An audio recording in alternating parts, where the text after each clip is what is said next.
Maliens, assalamu alaikum tuguni an bɛ foli lase aw bɛɛ kelen-kelen na ma nin wagati na Mali kɔnɔ ani Mali kɔ kan. Mɔgɔ bɛ yen ko o sɔgɔlen don ouverture média la nin wagati na an ka bɔlɔlɔ siraw kan. Chaîne YouTube ni page Facebook fo ka taa bila WhatsApp siraw ni Instagram siraw la an ka foli bɛ aw bɛɛ kelen-kelen na ma. Maliens, an bɛ aw fo ka aw waleɲuman dɔn aw minnu bɛ nazara jamanaw la. Nin waati na ni ka se ka an lajɛ an ka foli bɛ aw ma ka waleɲuman dɔn. Ka jamanadenw fo Mali seleke naani bɛɛ la ka taa Kayi fo Kidal. Aw minnu bɛ Kulukoro maraw la Segu ni Sikaso an ka foli bɛ aw fana ma. Ni waati na an bɛ ntɛnɛndonya la hali bi a yɛrɛ bɔra k'a ye kunnafoniw kɔni carilen don kosɛbɛ Mali kɔnɔ bɛɛ kamana gan bɛ ka sababu kɛ kuma minnu ni a carila ni waati damadɔ in na an ko n y'a mɛn k'a fɔ a bɔlen b'a fɛ k'a fɔ Bandaw ani ka fara marabolo ɲɛmaa kan ani ka fara minisiri kura dɔ kan ko sɔrɔdasiw na ninnu ni ka taa n'u ye Kati kun jumɛn na an ye kunnafoni mɛn an bɛ ka recouper pour que k'a dɔn réellement mun de kɛra. An da bɛna se o de ma nin waati kunkurunin na ni ka se ka walawala an ka tutunkan na nka hali bi a y'aw sɔgɔlen to ouverture média la kuma tiɲɛ ye mun ye an da bɛna so de ma k'o walawala aw ye kosɛbɛ. O sababu la an kɛn bɛ ka weleli bila maa minnu ma nin wagati in na o fɔlɔfɔlɔ ye Mamadu Jefaga a b'ale dɔ kɔrɔlen ale ka marabolo ɲɛmaa ye n'ale de bɛ wulikajɔ kɛ tuma caman ani ka fara équipe bɛɛ kan kunnafoni minnu bɛ jamana kɔnɔ ka recouper kosɛbɛ k'u fara ɲɔgɔn kan ka na di aw jamanadenw ma. O kɔfɛ n kɛn bɛ ka weleli bila maa min fana ma ale ye docteur ye u b'ale wele ko docteur Djire ale bɛ baara kɛ Gabriel Touré la en même temps a bɛ jamanajɔ kow kɔnɔ kosɛbɛ. Kɔsani na dɔgɔtɔrɔ minnu ye wulikajɔ kɛ k'a fɔ ko Gabriel Touré ɲɛmaa ko a kana taa ko sabula k'a ye baara caman kɛ ale bɛ o maaw ɲɛma en même temps EMK fana ni o ye Cheikh Umar Sisoko ka jɛkulu ye ale bɛ o la. M5 kɛlɛ fana na a ye wulikajɔ caman k'a la a bɛ ko caman dɔn Mali ta ɲɛ na donc ale fana bɛ n bolokɔrɔ an da bɛna maga ko ninnu na nin wagati in na ka se ka kunnafoni ɲumanw d'a ma nka a bɛ to ligne kan Yusuf Mangara fana kan ka na information bɛ ka tigɛ an bɛ k'a ɲɛɲini kosɛbɛ an ye fɛn sɔrɔ an da bɛ se u bɛɛ ma k'u walawala n bɛ ɲɛsin docteur fɔlɔ ma docteur somɔgɔw bɛ di. Tari baasi t'i la folikan jumɛn b'i bolo ka ɲɛsin Maliens ma. Folikan bɛ k'aw fo ka waleɲuman dɔn Mali kɔnɔ ani Mali kɔ kan k'e yɛrɛ fo cɛr nɔ parce que n'i bɛ kunnafoni di Maliens ma hakika a ka ɲi kosɛbɛ. donc n bɛ mun f'u ye bi jamana bɛ cogo min an y'a f'u ye kunun an y'a fɔ sɔgɔma Gabriel Touré la jamana bɛ ɲini ka dafiri de jamanadenw yɛrɛ fɛ. D'accord. Donc bi an da bɛna tila ka s'olu ma k'u walawala nka i bɛ jɔyɔrɔ jumɛn fa Gabriel Touré la. Ne ye chirurgien pédiatre de ye. Chirurgien pédiatre. Chirurgien pédiatre ne ye professeur de faculté de médecine na. Faculté de médecine. Voilà. D'accord. Merci docteur. Merci. Mamadu Jefaga somɔgɔw bɛ di. Baasi foyi tɛ yen. Folikan jumɛn b'i fana bolo. N bɛ an lamɛnbaga bɛɛ lajɛlen fo mɔgɔ bɛ k'a lamɛn nin wagati in na Mali kɔnɔ Mali kɔ kan an ka foli b'a bɛɛ lajɛlen ka docteur fana fo kosɛbɛ. D'accord. Merci beaucoup. Folikanw tɛmɛnen kɔfɛ ka bɔ yen an bɛ don sujet kɔnɔ kosɛbɛ sabula nin waati in kɔnɔ na a b'a kalama gouvernement kura mun ni a sigira gouvernement sigilen kɔfɛ ni o ye marabolo kura ye an y'a ye kumaw carila Mali fantan ani naani fɛ bɛɛ bɛ k'i ta fɔ nka an bɛ kunnafoniw sɔrɔ cogo min na waati dɔw bɛ k'a la kunnafoniw baaraw a ma nɔgɔn kosɛbɛ sabula an ka laɲini ye jamana basigi ye an ka laɲini ye jamana in a bɛ degun min kɔnɔ a bɛ se ka bɔ o kɔnɔ cogo min na o sababu la kunnafonidilaw an jɔyɔrɔ ka bɔ a la kosɛbɛ an kan ka ɲɛɲinini kɛ mun b'a to kunnafoni ɲɛnama ye mun ye ka cari jamanadenw bɛ se k'u ka tata sɔrɔ a la cogo min na nin waati in na gouvernement kura mun n'a sigira ni Moktar Wani kɛra a marabolo ɲɛmaa ye an y'a ye a ye minisiriw ta minisiri minnu n'u taara a yera k'a fɔ minisiri damadɔ b'a la olu bɔra gouvernement kura in na donc a nana ye k'a fɔ ko o de bɛ ka kɛ furuku fitinin ye an ka Mali marabagaw bolo nin wagati in na donc an da bɛna se o de ma ka walawala mais kuma bɛ yɔrɔ mun na bɛɛ bɛ k'i yɛrɛ sɔsɔ yɔrɔ mun na ko transition ɲɛmaa k'a ni ka fara Moktar Wani kan ko u taara Kati ko sɔrɔdasiw nana n'u taara Kati o kuma de carilen don bon an bɔra k'a ye kunnafonidila wɛrɛw y'a bila kunnafonidilabaw i b'a fɔ RFI n'a ɲɔgɔn nazara duguw la an y'a ye bɛɛ bɛ k'i ta fɔ ko ninnu kan donc nin waati in na an da bɛna se a nafamaw ma k'a yira k'a fɔ hali bi ko mun bɛ jamana kɔnɔ a ye to ouverture média kan an da bɛna se a nafamaw ma a tiɲɛ a n'an nkalon ka se k'a bɛɛ walawala aw ye n bɛ ɲɛsin Mamadu Jefaga ma Jefaga somɔgɔw bɛ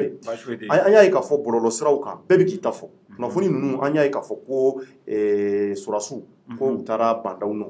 ani ka fara Moktar Wani kan an yɛrɛ tun ye minisiri kura in tɔgɔ mɛn a la mun kɛra Dugure k'o fana tun b'a la bon réellement an ye kuma ninnu mɛn an y'u fɔ k'u bila fɔlɔ k'a fɔ hali bi an bɛ ka taa kuma ninnu ɲɛɲini kosɛbɛ pour que ko in kɛra cogo min exactement an da ka se ka s'a bɛɛ ma an y'a ye kumaw kɔni carin et puis kuma ninnu a bɛ ka bɔ kunnafonidila bɛɛ bɛ k'i ta fɔ a la donc nin waati in na e yɛrɛ fana ka ɲɛɲini na i ye mun sɔrɔ ko in kan exactement. Oui Thierno merci beaucoup comme i yɛrɛ y'a fɔ cogo min na kunnafoni kun fɔlɔ an bɔra e yɛrɛ ni directeur bɔra plateau kan ka ɲɛfɔli kɛ parce que an y'o de fɔ surtout ni ɲɔgɔnna information mun don ni nafaba b'a la kosɛbɛ parce que n'i ko ko président de la transition o ye an ka premier responsable de c'est-à-dire ko b'o kun kan o bɛ jamana bɛɛ de kan donc a ka kan mɔgɔ n'i bɛ bɔ ka kunnafoni di o kan i b'i jija togo bɛɛ la ka kɛ kunnafoni ye kunnafoni min ni lɛgɛsɛ b'a la parce que n'i ko président de la transition minɛlen don ou bien ko ka premier ministre minɛ a bɛ se ka kɛ sababu ye ka na ni panique ye dugu kɔnɔna la n'a y'a sɔrɔ ni tiɲɛ t'a la donc o de hukumu kɔnɔna la an b'o de fɔ tuma bɛɛ an tɛ bɔ k'an da maga ko la ko mun n'an ma wulikajɔ sabati k'a ɲɛɲini kosɛbɛ i y'a fɔ cogo min na effectivement an yɛrɛ y'a mɛn cogo min na an ye wulikajɔ sabati ka ɲɛɲiniw k'a la walasa k'a dɔn réellement est ce que bandaw minɛra ou bien a ma minɛ parce que an ye kunnafoniw mɛn mɔgɔw bɛ ka ŋunuŋunukan kɛ i n'a fɔ siɲɛ fɔlɔ la mun kɛra ni mɔgɔw ko ko bandaw minɛra mais anw wulila ka jɔ ka taga ɲɛɲini an y'a sɔrɔ k'a fɔ ko bandaw ma minɛ donc Zenata fana o kuma kelen de bɔra k'a fɔ ko bandaw minɛra donc an ma sɔn ka an y'an ka wulikajɔ sabati tuguni yan'an k'an da maga a ko la parce que ko n'an bɛ maga la an b'a ɲini de ka preuve ɲini ka preuve jɔnjɔnw ɲini walasa ko mun a bɛ se ka kɛ a kana na kɛ sababu ye ka malidenw bila fili la Mali kɔnɔ Mali kɔ kan effectivement an ka ɲɛɲiniw kɔnɔna la an bɔra kalama k'a fɔ ko bandaw ni ka fara Moktar Wane kan ko u bɛ Kati Cɔrɔnɔ an ka wulikajɔ kɔnɔna la an ye mun mɛn mun fɔra an ye kibaruya minnu dira an ma anw yɛrɛ sen sera ka se yɔrɔ minnu na ani maa minnu bɛ kɔrɔlen ni an bɛ wulikajɔ sabati u kɛrɛfɛ n'u bɛ kunnafoniw d'an ma olu y'an kunnafoni k'a fɔ an ɲɛna k'a fɔ ko bandaw ni Moktar Wane k'u bɛ Kati u bɛ kan kɔnɔna la bon an ye ɲininkali caman kɛ parce que an tɛ sɔn k'an prononcer fɛnw kan o tɛmɛnen kɔfɛ an y'a ye fana anw dɔrɔn ka bɔli c'est à dire mɔgɔw ka kunnafoni laseli anw ma o dɔrɔn tɛ an y'a ye maa wɛrɛw presse internationale fana bɛ ka bɔ ni a kɔrɔfɔ kelen ye k'a fɔ ko bandaw ni ka fara Moktar Wane kan ko u minɛlen bɛ u bɛ Kati donc an ka kuma tɛ dɔwɛrɛ ye quoi c'est à dire n y'a fɔ cogo min na n'a fɔra ko président de la république président de la transition je vais dire parce que kalama fila ye n'a fɔra ko président de la transition ko o minɛra n'i b'i da maga o kunnafoni na i b'i jija k'a kɛ kunnafoni sanuman ye anw ka fɔlen kɔfɛ e yɛrɛ ni directeur da magalen la a kɔfɛ an y'a ye Jeune Afrique kan Jeune Afrique fana y'a publié olu y'a jira an m'a fɔ ko yɔrɔ an ko a bɛ se ka kɛ bandaw taara yen de walasa u bɛ se ka taa kuma ɲɛfɔw ni fɛnw kɛ dɛ yɔrɔ an y'o de fɔ parce que an ko a taara mais c'est pas comme si u tagara k'a fɔ ko u taara ka taa minɛ de ka taa bila so dɔ kɔnɔ k'a fɔ k'u bɛna ku kala ou bien fɛn dɔ an m'o fɔ mais a bɛ se ka kɛ a minɛra ka taga walasa ka se ka taa kuma ɲɔgɔnyaw kɛ parce que n'i y'a ta k'a lajɛ gouvernement kura mun bilala sen kan i ka kɔrɔfɔ daminɛ la i da magara la ni gouvernement kura in ta k'a lajɛ i b'a ye k'a fɔ ko CNSP mɔgɔw minnu bɛ CNSP la minnu ye wulikajɔ sabati ka El Hadji Ibrahima Boubacar Keita k'a ka fanga bin n'olu yɛrɛ ko k'u nana M5RFP mɔgɔw ka baara parachever i b'a ye k'a fɔ gouvernement kura in kɔnɔna la olu yɛrɛ ka maa minnu tun b'a la u ka maaw t'a la bilen donc a bɛ se ka kɛ peut-être an y'a bila min minɛn kɔnɔ bandaw sera Kati ka sababuya kɛ le fait que olu maa ninnu tɔgɔ ma ye gouvernement kɔnɔna la donc peut-être u y'a wele ka taa kuma ɲɔgɔnya la u ni ɲɔgɔn cɛ walasa u bɛ se ka bɛnkan sɔrɔ u ni ɲɔgɔn cɛ cogo min na bon o tɛmɛnen kɔfɛ kunnafoni min n'a bɔra anw da k'a fɔ ko bandaw bɛ Kati ni ka fara ka premier ministre kan Cɔrɔnɔ kunnafoniw dira fan bɛɛ lajɛlen na presse internationale yɛrɛ da magara la Jeune Afrique fana y'a jira k'a fɔ ko bandaw n'a ka premier ministre k'u bɛ Kati RFI y'a fɔ Jeune Afrique y'a fɔ wa Jeune Afrique ko olu ka source tɛ dɔwɛrɛ ye ko maa dɔw bɛ minnu bɛ CNT kɔnɔna la n'o y'an ka assemblée honorable ye transition kɔnɔna la ko olu maa dɔw y'u informé ani MINUSMA ko MINUSMA fana y'olu informé ni ka fara diplomate ouest africain dɔw kan n'o b'an fɛ ba Maliba kɔnɔ yan ko olu bɛɛ y'olu la kunnafoni k'a fɔ ko an bɛ waati min na ko sisan bandaw ni ka fara Moktar Wane kan u bɛ Kati RFI fana bɔra k'a publier Cɔrɔnɔ an bɛ heure jumɛn na sisan an bɛ 20h de la an bɛ 20h08 de la 28 de la 20h02 RFI a publié sisan k'a jira k'a fɔ ko bandaw ni Moktar Wane k'u bɛ Kati 20h02 RFI a publié nin y'a minute 20 ye nin y'a minute 20 yɛrɛ tɛ 26 voilà minute 26 RFI fana ye publication kɛ k'a jira k'a fɔ ko bandaw ni ka fara fɛn kan bandaw ni ka fara Moktar Wane kan k'u bɛ Kati nin waati na donc c'est pour dire que an ye kunnafoni mun sɔrɔ o ko kan k'a fɔ ko bandaw bɛ yan fɛ an ma kunnafoni fɔ an kun fɛ parce que kunnafoni ye fɛn dɔ de ye a ka ɲi a man ɲi kunnafoni ka ɲi n'i bɛ ka a ɲuman fɔ kunnafoni fana a ka ɲi n'i bɛ ka a ɲuman fɔ mais a man ɲi fana n'i bɛ maaw bila fili kɔnɔna la parce que kunnafoni min ye nin ye surtout nin ye jamana kuturu bɛɛ de Mali ye 22 millions d'habitants de ɔ fɛn min bɛ tali kɛ Mali maa minnu bɛ Mali kunna fɛn min bɛ tali kɛ u kan kunnafoni min bɛ tali k'u kan a ka kan o ka kɛ kunnafoni ye kunnafoni min bɛ kɛ kunnafoni ɲɛnama ye walasa mɔgɔw bɛ se ka faamuyali sɔrɔ. Jefa i ka nin kɔrɔfɔ jɛnbɛ an b'a ɲini hali bi jamanadenw ma bɛɛ k'i hakili sigi a ti ka fɔ ko mankan jugu bɛ yen fɔ parce que an y'a ye depuis kuma ninnu carila caman jawulen bɛ mɔgɔw yɛrɛ bɛ k'a fɔ an somɔgɔw bɛ k'an wele k'an ka taa so an ka taa non a ma dabɔ c'est à dire a ma fɔ ko kojugu bɛ ka kɛ a ma fɔ ko nin bɛ ka ci a ma fɔ ko marifa ci bɛ a ma fɔ ko kojugu bɛ o ma fɔ c'est à dire que u taara bandaw nɔ wa walima u taara Mokutari Wade nɔ RFI yɛrɛ y'a confirmé c'est que Serge Daniel peut-être i b'a sɔrɔ ale fana ka kunnafoniw b'a bolo yan parce que a fana bɛ Mali la ka kunnafoniw ɲini k'a bila ka taga di o fana ka kunnafoni yɔrɔ ma mais a kɔni dɔnnen don k'a fɔ ni kunnafoni dira nin cogoya la donc i b'a sɔrɔ olu fana y'u ka source fɔ o y'a sɔrɔ an fana y'a mɛn cogo wɛrɛw la mais kumaɲɔgɔnyaw a bɛ se ka kɛ kumaɲɔgɔn ye parce que a yera k'a fɔ gouvernement kura min n'a sigira Mokutari Wade kɛra a marabolo ɲɛmaa ye donc ko Modibo Kone ma k'a la ale mun ye ministre de la sécurité de la protection civile ale ma k'a la Sadio Kamara mun ye colonel belebeleba ye armée kɔnɔ o fana ma k'a la donc peut-être que a yira k'a fɔ k'i b'a sɔrɔ o de na mɛ ni furukufurukunin dɔ ye kumaɲɔgɔnya dɔ ye ko in bɛ se ka kɛ cogo di tari janfa tɛna ye ko in kɔnɔ kɔfɛ wa tari janfa tɛna bɔ a kɔnɔ wa parce que a bɛɛ ka laɲini ye jamana in ka jɔ ko in b'o sira de la. Oui, Thierno y'a fɔ cogo min na c'est à dire ni ne ye nin kɛwale ninnu ye a bɛ ne hakili jigin 2012 la. Kosɛbɛ. 2012 coup d'état kɛlen bɛɛ b'a kalama k'a fɔ ko wagati dɔ kɛra Sanogo ninnu ye wele bila Cheikh Modibo Jara ma ka wele ka taa u ye kuma caman fɔ a ye fɛn caman tɛmɛna u ni ɲɔgɔn cɛ a laban bɛɛ y'a ye Cheikh Modibo Jara bɔra ka communiquer k'a fɔ ko ale démissionnera maa t'a dɔn nin gouvernement mun bilala sen kan n'a y'a sɔrɔ gouvernement n'a kɛcogo ma diya CNSP mɔgɔw ye parce que CNSP mɔgɔw a ka di maa min ye a ma diya maa mun ye o maaw don maa minnu ye wulikajɔ sabati i bɛ ka fanga a ka bin olu ni M5 RFP surtout parce que acteur fila de bɛ yen a bɛ se ka kɛ olu comme olu de ye nin ko in kɛ u bɛ taga Mokutari Wade bɛ bɔ ka déclaration kɛ i n'a fɔ Cheikh Oumar y'a kɛ cogo min na k'a fɔ ko ne de tun y'a ka marabolo ɲɛmɔgɔ ye n ye walan sɛmɛ a bɛ se ka k'o ye. A bɛ se ka k'o fana ye peut-être nka temps kɔni b'a fɔ an ye waati tɔ bɛna kuma wɛrɛ fɔ an ye hali bi a ye to plateau kan parce que an fɔ an bɛ ka information recoupé mais n ɲɛsin docteur ma nin wagati in na ale ye analyse ba ye docteur fana don Mali kɔnɔ yan docteur i ye kunnafoniw mɛn a yira k'a fɔ ko furukufuruku peut-être ko de bɛ gouvernement in kɔnɔna na ko de na mɛ ni mankan caman ye ko in kɔnɔ e yɛrɛ bolo e ka jateminɛ na analyse la tari transition in kɛcogo tari a kɛcogo yɛlɛma jumɛn kan ka don a la e bolo gouvernement in sigicogo kan ka kɛ cogo jumɛn. Merci Thierno. Tu sais n'i ye rumeur mɛn n'i ye kumaw mɛn ka ca fɛn na i k'a ɲini a bɛ sɔrɔ tiɲɛ b'a la an tɛ se k'a faamu 10 jours presque maliyɛnw sigilen don gouvernement t'u bolo k'u bɛ ka bɛɛ wele bɛɛ taara bɛɛ ko k'i bɛ u dɛmɛ mais an ye mun de remarqué aujourd'hui la montagne vient d'accoucher d'une souris t'a dɔn bamanankan na n bɛ se k'o fɔ cogo c'est-à-dire la montagne a accouché d'une souris c'est-à-dire n ye gouvernement yɛrɛ ye a ma diya maliyɛnw ye parce que u ye mɔgɔw conduit a bɛ mɔgɔw kɔnɔ ko kabako don mɔgɔw yɛrɛ minnu pôle économique la dossier b'u bolo u bɛ gouvernement na mɔgɔw y'a ye maliyɛnw bɛɛ wulila ko malikura malikura ye mun ye et puis ils ont même contredit la charte ko il faut refonder le Mali il faut une refonte du système éducatif et des institutions u ye refondation bɔ a la ministre mun taara bi kɛlɛ min bɛ Mali la o ye UNTM kɛlɛ de ministre mun sababu la UNTM mɔgɔw yɛrɛ ko gouvernement y'u dɔgɔya u y'o yɛrɛ de reconduit ka refondation mɔgɔw kɛ mais aw yɛrɛ fɛ l'acteur majeur mun yɛrɛ ye kɛlɛ kɛ bɛɛ y'a ye bɛɛ b'an ye bɛɛ b'a dɔn an ye kɛlɛ mun kɛ M5 la u y'an bila u ye M5 mɔgɔw bila à côté maliyɛnw bɛɛ y'a f'u ye k'aw m'a ɲɛ o la c'est pas que M5 dɔrɔn de ye kɛlɛ kɛ mais mɔgɔ tɛ se ka kɛlɛ kɛ i ka tila k'a fɔ k'i k'a bila kɔfɛ e bɛ se ka kɛlɛ kɛ cogo di u bɛ taa mɔgɔ de ta mun tun tɛ kɛlɛ yɛrɛ kalama ko k'aw mara nin bɛɛ ye sabotage de ye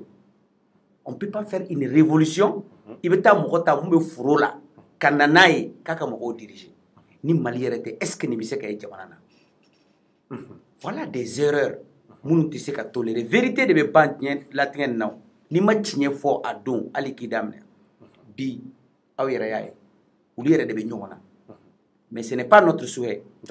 l'acteur majeur mu ye M5 yu to le fenna o ma ya maintenant afura mais rapidement afura ye mu ye ne fait bi il faut que M5 wele so da su mu ni parachef manke ou ni M5 ka fara ɲɔgɔn kan ka malien tɔw wele an ka se ka Mali jɔ ɲɔgɔn fɛ c'est-à-dire il faut une inclusion u kan ka fɛn bɛɛ kɛ u ka bɛn c'est pas que u ka bɛn M5 ka fɛn bɛɛ ma mais au moins u ka stratégie de sɔrɔ pour que Maliens ka se ka paix sɔrɔ rien ne va au Mali et ça c'était président u y'a fɔ depuis semaine passée ko Badaw minɛna u ko ko a ma minɛ mais bi RFI yɛrɛ de y'a fɔ sa an ye weleli kɛ mɔgɔ y'a fɔ ko tiɲɛ don mais peut-être Maliens ma kan ka paniquer an bɛ mun souhaiter maintenant seulement mɔgɔw ka bɛn kuma na quoi mais même mun fɔ Maliens ye c'est pas la communauté internationale mun bɛna dicter kun dɛ cɛ o cɛ bɛ tugu kɔ ka kuma kɔ ko parce que i bɛ siru ɲɛ i ni Maliens bɛ tila ka ɲɔgɔn sɔrɔ donc i kan ka kɛ de Maliens k'u yɛrɛ yi la dirigeants u ka kɛ cogo cogo Maliens k'u yɛrɛ y'u la u ka da o la parce que bi n'i y'a jateminɛ il y a pas de confiance entre les dirigeants et les dirigés donc normalement transition ni a nana o de kosɔn ka nana au moins danaya ye an ni ɲɔgɔn cɛ parce que ni dalen tɛ mɔgɔ la i tɛ se ka baara kɛ donc ne kɔni fɛ o de don f'an ka da ɲɔgɔn na an ka information ɲini mais bi jamana kɔnɔ ça ne va pas. D'accord. Merci. O famiyara docteur merci vraiment k'a ye k'a fɔ hali bi maliyɛnw an b'a yira aw la k'a fɔ nin wagati in na Bamako kɔnɔ yan bɛɛ tulo jɔlen don bɛɛ tulo dayɛlɛlen don maaw ye kuma caman fɔ nin wagati in na donc an ka ɲɛɲininiw an kɔni bɛ ɲɛɲininiw na hali bi ka kow sama k'a lajɛ exactement tari ko bɛ sira jumɛn kan parce que kumaw carila an y'a ye fana jamana wɛrɛw la an y'a ye kunnafonidila wɛrɛw bɛɛ bɛ k'a cari bɛɛ bɛ k'i ta bila k'a yira k'a fɔ ko mun kɔni ye an ka cɛmancɛ fanga président ye ko ale kun minɛ bɛɛ ko ale kun dalen don Kuluba k'a kun dalen don Kati plutôt parce que Kati ni Kuluba tɛ kelen donc k'a yira k'a fɔ o kow carila a kɛ bɛ kumabaw ye dugu kɔnɔ mais bɛɛ bɛ k'i ta fɔ bɛɛ de bɛ k'i ta fɔ donc k'a yira k'a fɔ mun de bɛ exactement kumaɲɔgɔnya jumɛn de bɛ yen donc an ka dugawu ye Ala ka seliji bɔ a ko kan je fanga bɛ ɲɛsin fana ma rapidement tari nin ko mun bɛ ka taa tan c'est à dire an kɔni an bɛ ka fɛn caman mɛn a kan an bɛ ka fɛn caman mɛn nka mɔgɔw ka sira ye mun ye a laban kana taa ban kasara la o kana parce que surasiw ka yɛrɛdamaw ka fɔfɔn ou bien funukufunuku kana Ala k'an kisi an ka dugawu ye bɛn ka k'a kan parce que kuma caman bɛ ka circuler an t'a dɔn ni a bɛɛ tiɲɛ nka hali bi an bɛ ɲɛɲini na o de y'a to an ka mɔgɔw to plateau kan an mana wele ka confirmation d'a ma a ka plateau kan dɔrɔn an b'a lase mɔgɔw ma e bolo mun de kan ka kɛ walasa bɛn bɛ se ka na cogo min na nin ko in na. bon Thierno déjà ne ye ne ɲininka k'a fɔ ko nin ko in c'est à dire nin ko in tɛ Mali kumabɔ nin tɛ Mali kumabɔ ka taa yɔrɔ si nin tɛ malidenw kumabɔ ka taa yɔrɔ si parce que n'i y'a ta k'a lajɛ malidenw de sɛgɛnna bi ko tɛ n'i y'a ye wulikajɔ sabatira ko IBK yɛrɛ ka taa dɔwɛrɛ tɛ parce que jamanadenw y'a yɛrɛ ko degun de bɛ yen olu surasiw nana k'a fɔ ko jamanadenw ye wulikajɔ mun sabati ko o degun kelen in de surasiw ko peuple kun bɛ ka degun mun fɔ k'olu yɛrɛ b'o o degun in kalama d'ailleurs ko c'est la raison pour laquelle olu ye wulikajɔ sabati ko ka président in lataga ka bɔ yen n'a fɔra ko aw de nana ni bandaw ye bandaw jɔn de nana n'a ye olu de nana ni bandaw ye olu de taara bandaw ta ka na n'a ye ka bɔ foro la aw ye bandaw ta ka na aw mana n'a ye k'a fɔ ko bandaw ka aw sagola ko waleya dɛ ne bolo u mana ni bandaw ye k'a ka n'u ka olu sagona ko kana waleya mais u nana ni bandaw ye de walasa a ka maliyɛnw de sagona ko maliyɛnw bɛ degun min kɔnɔ degun min n'olu yɛrɛ sɔrɔsiw ko k'u b'u yɛrɛ sɔrɔ a degun kɔnɔna la ka fara jamanadenw ka degun kan k'a bɛna kɛ maa ye maa min bɛna ka na jamana bɔ degun kɔnɔna la n'an y'a ye bi ko o bandaw kelen ko o y'o minɛ ka taa n'a ye Kati maa wɛrɛ fana m'a minɛ fo maa minnu yɛrɛ kɛra sababu ye ka bandaw bila yen Thierno nin tɛ Mali la nin tɛ kumadiya ye Mali bolo nin ye kumasulu de ye Mali bolo c'est à dire que nin tɛ Mali c'est à dire nin bɛ image wɛrɛ de di Mali ma mun ma ɲi malidenw yɛrɛ ma Mali kɔnɔ Mali kɔ kan fɛn fɛn bɛ Mali kɔnɔ fɛn fɛn bɛ Mali kɔ kan nin tɛ image ye mun bɛ malidenw kunkolo kɔrɔta an k'o tiɲɛ fɔ ɲɔgɔn ɲɛna maintenant o tɛmɛnen kɔfɛ i ko yali ko mun de kan ka waleya sisan pour que u ka an b'a f'u ɲɛna de u ka bɛnkan de sabati u ni ɲɔgɔn cɛ ni c'est à dire ni kuma bɛ yen u k'a kɛ kumaɲɔgɔnya min bɛ se ka bɔ ka sɔrɔ malidenw tɛ kumasuli sɔrɔ a la parce que olu yɛrɛ tɛ dɛ malidenw ye kɛlɛ mun kɛ kunun walasa olu ka yɛrɛ ka na o kɛlɛ to ban jamanadenw minnu Mali kɔnɔ Mali kɔ kan olu minnu bɛ yen Thierno c'est à dire olu bɛ ka nin mun kɛ olu ce qu'ils oublient c'est qu'ils représentent l'image de 20 millions d'habitants 20 millions d'habitants Mali kɔnɔ Mali kɔ kan n'a fɔra ko nin waleya mun bɛ ka sabati a bɛ sabati ni 20 millions d'habitants bɛɛ de tɔgɔ ye donc a ka kan u k'a kɛ cogo la cogo min n'a bɛ se ka waleya c'est à dire bɛn kɔnɔna la kɛlɛya kɔnɔna la pour que nin ko mun filɛ nin ye an b'a bisigi an b'a miiri k'a fɔ ko bandaw tagali mun kɛra nin ye an ye information minnu sɔrɔ k'a fɔ ko ani Moctar Wane taara an b'a bisigi k'a fɔ ko u ni sɔrɔdasiw bɛ taa kuma ɲɔgɔnya de kɛ walasa u ka se ka bɛnkan sɔrɔ fɛn dɔ la mais an t'a bila an kunna k'a fɔ ko wale cɛjugu wɛrɛ bɛ se ka bɔ a la mun bɛ se ka na ni degun ye k'a lase jamana ma mun bɛ se ka kɛ degun ye k'a lase jamanadenw ma Mali kɔnɔ Mali kɔ kan donc an bɛ se ka mun fɔ a ka kɛ kuma ye kuma ɲɔgɔnya u ni ɲɔgɔn cɛ walasa u ka bɛnkan sɔrɔ a la walasa Mali bɛ se ka bɔ nɔgɔ la cogo min na sinon n'i y'an ka problème ta k'a lajɛ Thierno Mali sɛgɛnna Mali ɲanina nin gouvernement in yɛrɛ malidenw bɛɛ lajɛlen ye Ala deli nin gouvernement in ka se ka bila sen kan parce que il faut pas oublier que an bɛ wagati min na i ko bi UNT mɔgɔ yɛrɛ ka grève bɛ yen ɔ an ye dɔgɔkun kelen kɛ grève la bi fana bi ye dɔgɔkun daminɛ a daminɛra bi tuguni fo ka taa bila vendredi la donc fɛn bɛɛ datugulen don donc c'est à dire que jamana paralysé len don déjà ɔ n'a fɔra ko nin wulikajɔ ɲɔgɔnnaw an tɛ Ala deli a ka kɛ c'est à dire an bɔra mun na i bɛ ka wagati la an ka segin o ɲɔgɔnna kan parce que ni o waleyara tuguni ɔ an b'an sigi n'a ye k'a fɔ ko embargo wɛrɛ de bɛna ta tuguni ka ɲɛsin anw fantanw ma an maliyɛnw ma donc Ala k'an kisi o ma an ka laɲini tɛ dɔwɛrɛ ye u ka bɛnkan sabati u ni ɲɔgɔn cɛ Thierno c'est à dire u k'a kɛ basigi kama malidenw hinɛ kama u ka bɛnkan sabati u ni ɲɔgɔn cɛ walasa an bɛ se ka bɔ nin kɔlɔlɔ in kɔnɔ sinon anw sɛgɛnna anw ɲanina quoi an sɛgɛnna ɲanina k'a yira k'a fɔ Jeff ka nin kuma nin ye kumaba ye nka hali bi maliyɛnw k'a yira k'a fɔ nin waati in kɔni na an bɛ ka sɔgɔbɛliw kɛ hali bi a ye to plateau kan k'a lajɛ ko bɛ cogo jumɛn nin wagati in na an ka se ka o kunnafoni ɲuman di jamanadenw ma sabula an bɛ ka fɛn caman mɛn fɛn caman mɛn nka an tɛ se ka girin ka o confirmer nin wagati in na an b'a ɲini aw fɛ a ka to plateau kan nka mun kɔni fɔra an yɛrɛ y'a ye kunnafonidila wɛrɛw caman y'a di k'a fɔ ko ko bandaw ko sɔrɔdasiw k'u mago jɔra a la ko ka fara Moctar Wane fana kan ni o ye marabolo ye ko yɛrɛ Moctar Wane tun ye weleli yɛrɛ kɛ téléphone na k'a yira k'a fɔ k'u nana nɔfɛ ko ka taa n'a ye bandaw fɛ k'u ko don mobili kɔnɔ an ka taa bandaw nɔfɛ joona donc k'u taara bandaw fɛ donc an y'o bɛɛ ye kunnafonidila wɛrɛw ka fɛnw kan k'a yira k'a fɔ k'o kɛra donc maintenant docteur n bɛ ɲɛsin ma rapidement yanni an ka se ka o kunnafoniw ka cu ka bɔ sanni dugu cɛ ka bɔ Kati an y'a ye aw docteurw fana waati dɔ yɛrɛ tun kɛra la an nana ye k'a fɔ aw tun ye wulikajɔ kɛ k'a fɔ a ka Gabriel Touré yɛrɛ la k'a fɔ ko colonel dɔ nana ko colonel dɔ tun na kɛ Gabriel Touré directeur ye a waati a ye wulikajɔ a ye tile damadɔ k'o la an y'a ye madame Fanta Sibi ale mun ye ministre de la santé kɛnɛya ministre ye a tilala ka na recompte tuguni a kɛra ministre ye tuguni o b'a yira danaya dara k'a ka baara ɲɛna maintenant aw ka hakilila bɛ cogo jumɛn o la rapidement n bɛ fɛ ka mun fɔ dɔrɔn ne yɛrɛ fɛ c'est comme si a ye mɔgɔw dɔgɔya de quoi nin bɛɛ bɛ mɔgɔw dɔgɔya nin bɛɛ ye k'a fɔ peuple ye n t'aw lamɛn quoi parce que n'an ko sincèrement anw bɛ sanfɛ parce que jamanadenw de y'an bila nin baara la jamanadenw bɛɛ ka wuli parce que Gabriel Touré problème tɛ Gabriel Touré yɛrɛ dɛ e bɛ réseaux sociaux aussi bɛɛ ko tiɲɛ de don aw de taara Ablaye Sanogo nɔfɛ Segu ka na n'a ye k'a ka baara ɲuman kɛ a bɛ ka baara ɲuman kɛ jamanadenw bɛɛ wulila Gabriel Touré la k'a fɔ k'a bɛ ka baara ɲuman kɛ ça veut dire que ministre ni ale de ye faute kɛ d'abord a ye loi hospitalière violée loi hospitalière 68 a b'a fɔ ko n'i bɛna mɔgɔ wuli i bɛ kuma direction mɔgɔ fɛ a m'o kɛ an yɛrɛ y'a ye ko nin ministre yɛrɛ parce que y avait des problèmes internet na don la ani directeur ni ɲɔgɔn cɛ ne tɛ directeur dɔn ne t'ale dɔn mais ne bɛ mun dɔn dɔrɔn mun kun ka di ne ye ni mɔgɔ min bɛ baara kɛ ka ɲɛ normalement aw kan k'a to a ka ka baara kɛ maintenant n'aw ye o ministre kelen conduit sur quelle base résultat jumɛn de kɛra depuis 9 mois e bɛ se k'a fɔ ne ye ko santé la k'a y'a kɛ peut-être a tɛna kɛ coronavirus fura minnu nana coronavirus fura minnu nana a dira ma de fu mais ouais mais tu veux furakɛ maa caman na i y'a faamu donc n bɛ k'o de fɔ peut-être n'a kɛra o mais ale ka cɛsiri tɛ yan ale ka cɛsiri tɛ dɛ mais a ka wulikajɔ kɔni a ka wulikajɔ fana tɛ a dira jamana fantan jamanaw bɛɛ de ma Mali dɔrɔn tɛ non c'est pas elle c'est un programme gouvernemental mɔgɔw kan k'o de faamu mais kɔsa in na an ba dɔ fana jiginna arabu jamana na f'a ye den kɔnɔ dɔ bi le plus grand centre du Mali mun ye CNRSP mun ye scientifique ka centre de e taara docteur ba dɔ wuli ye ka dɔ don yen o yɛrɛ tɛ problème ye sa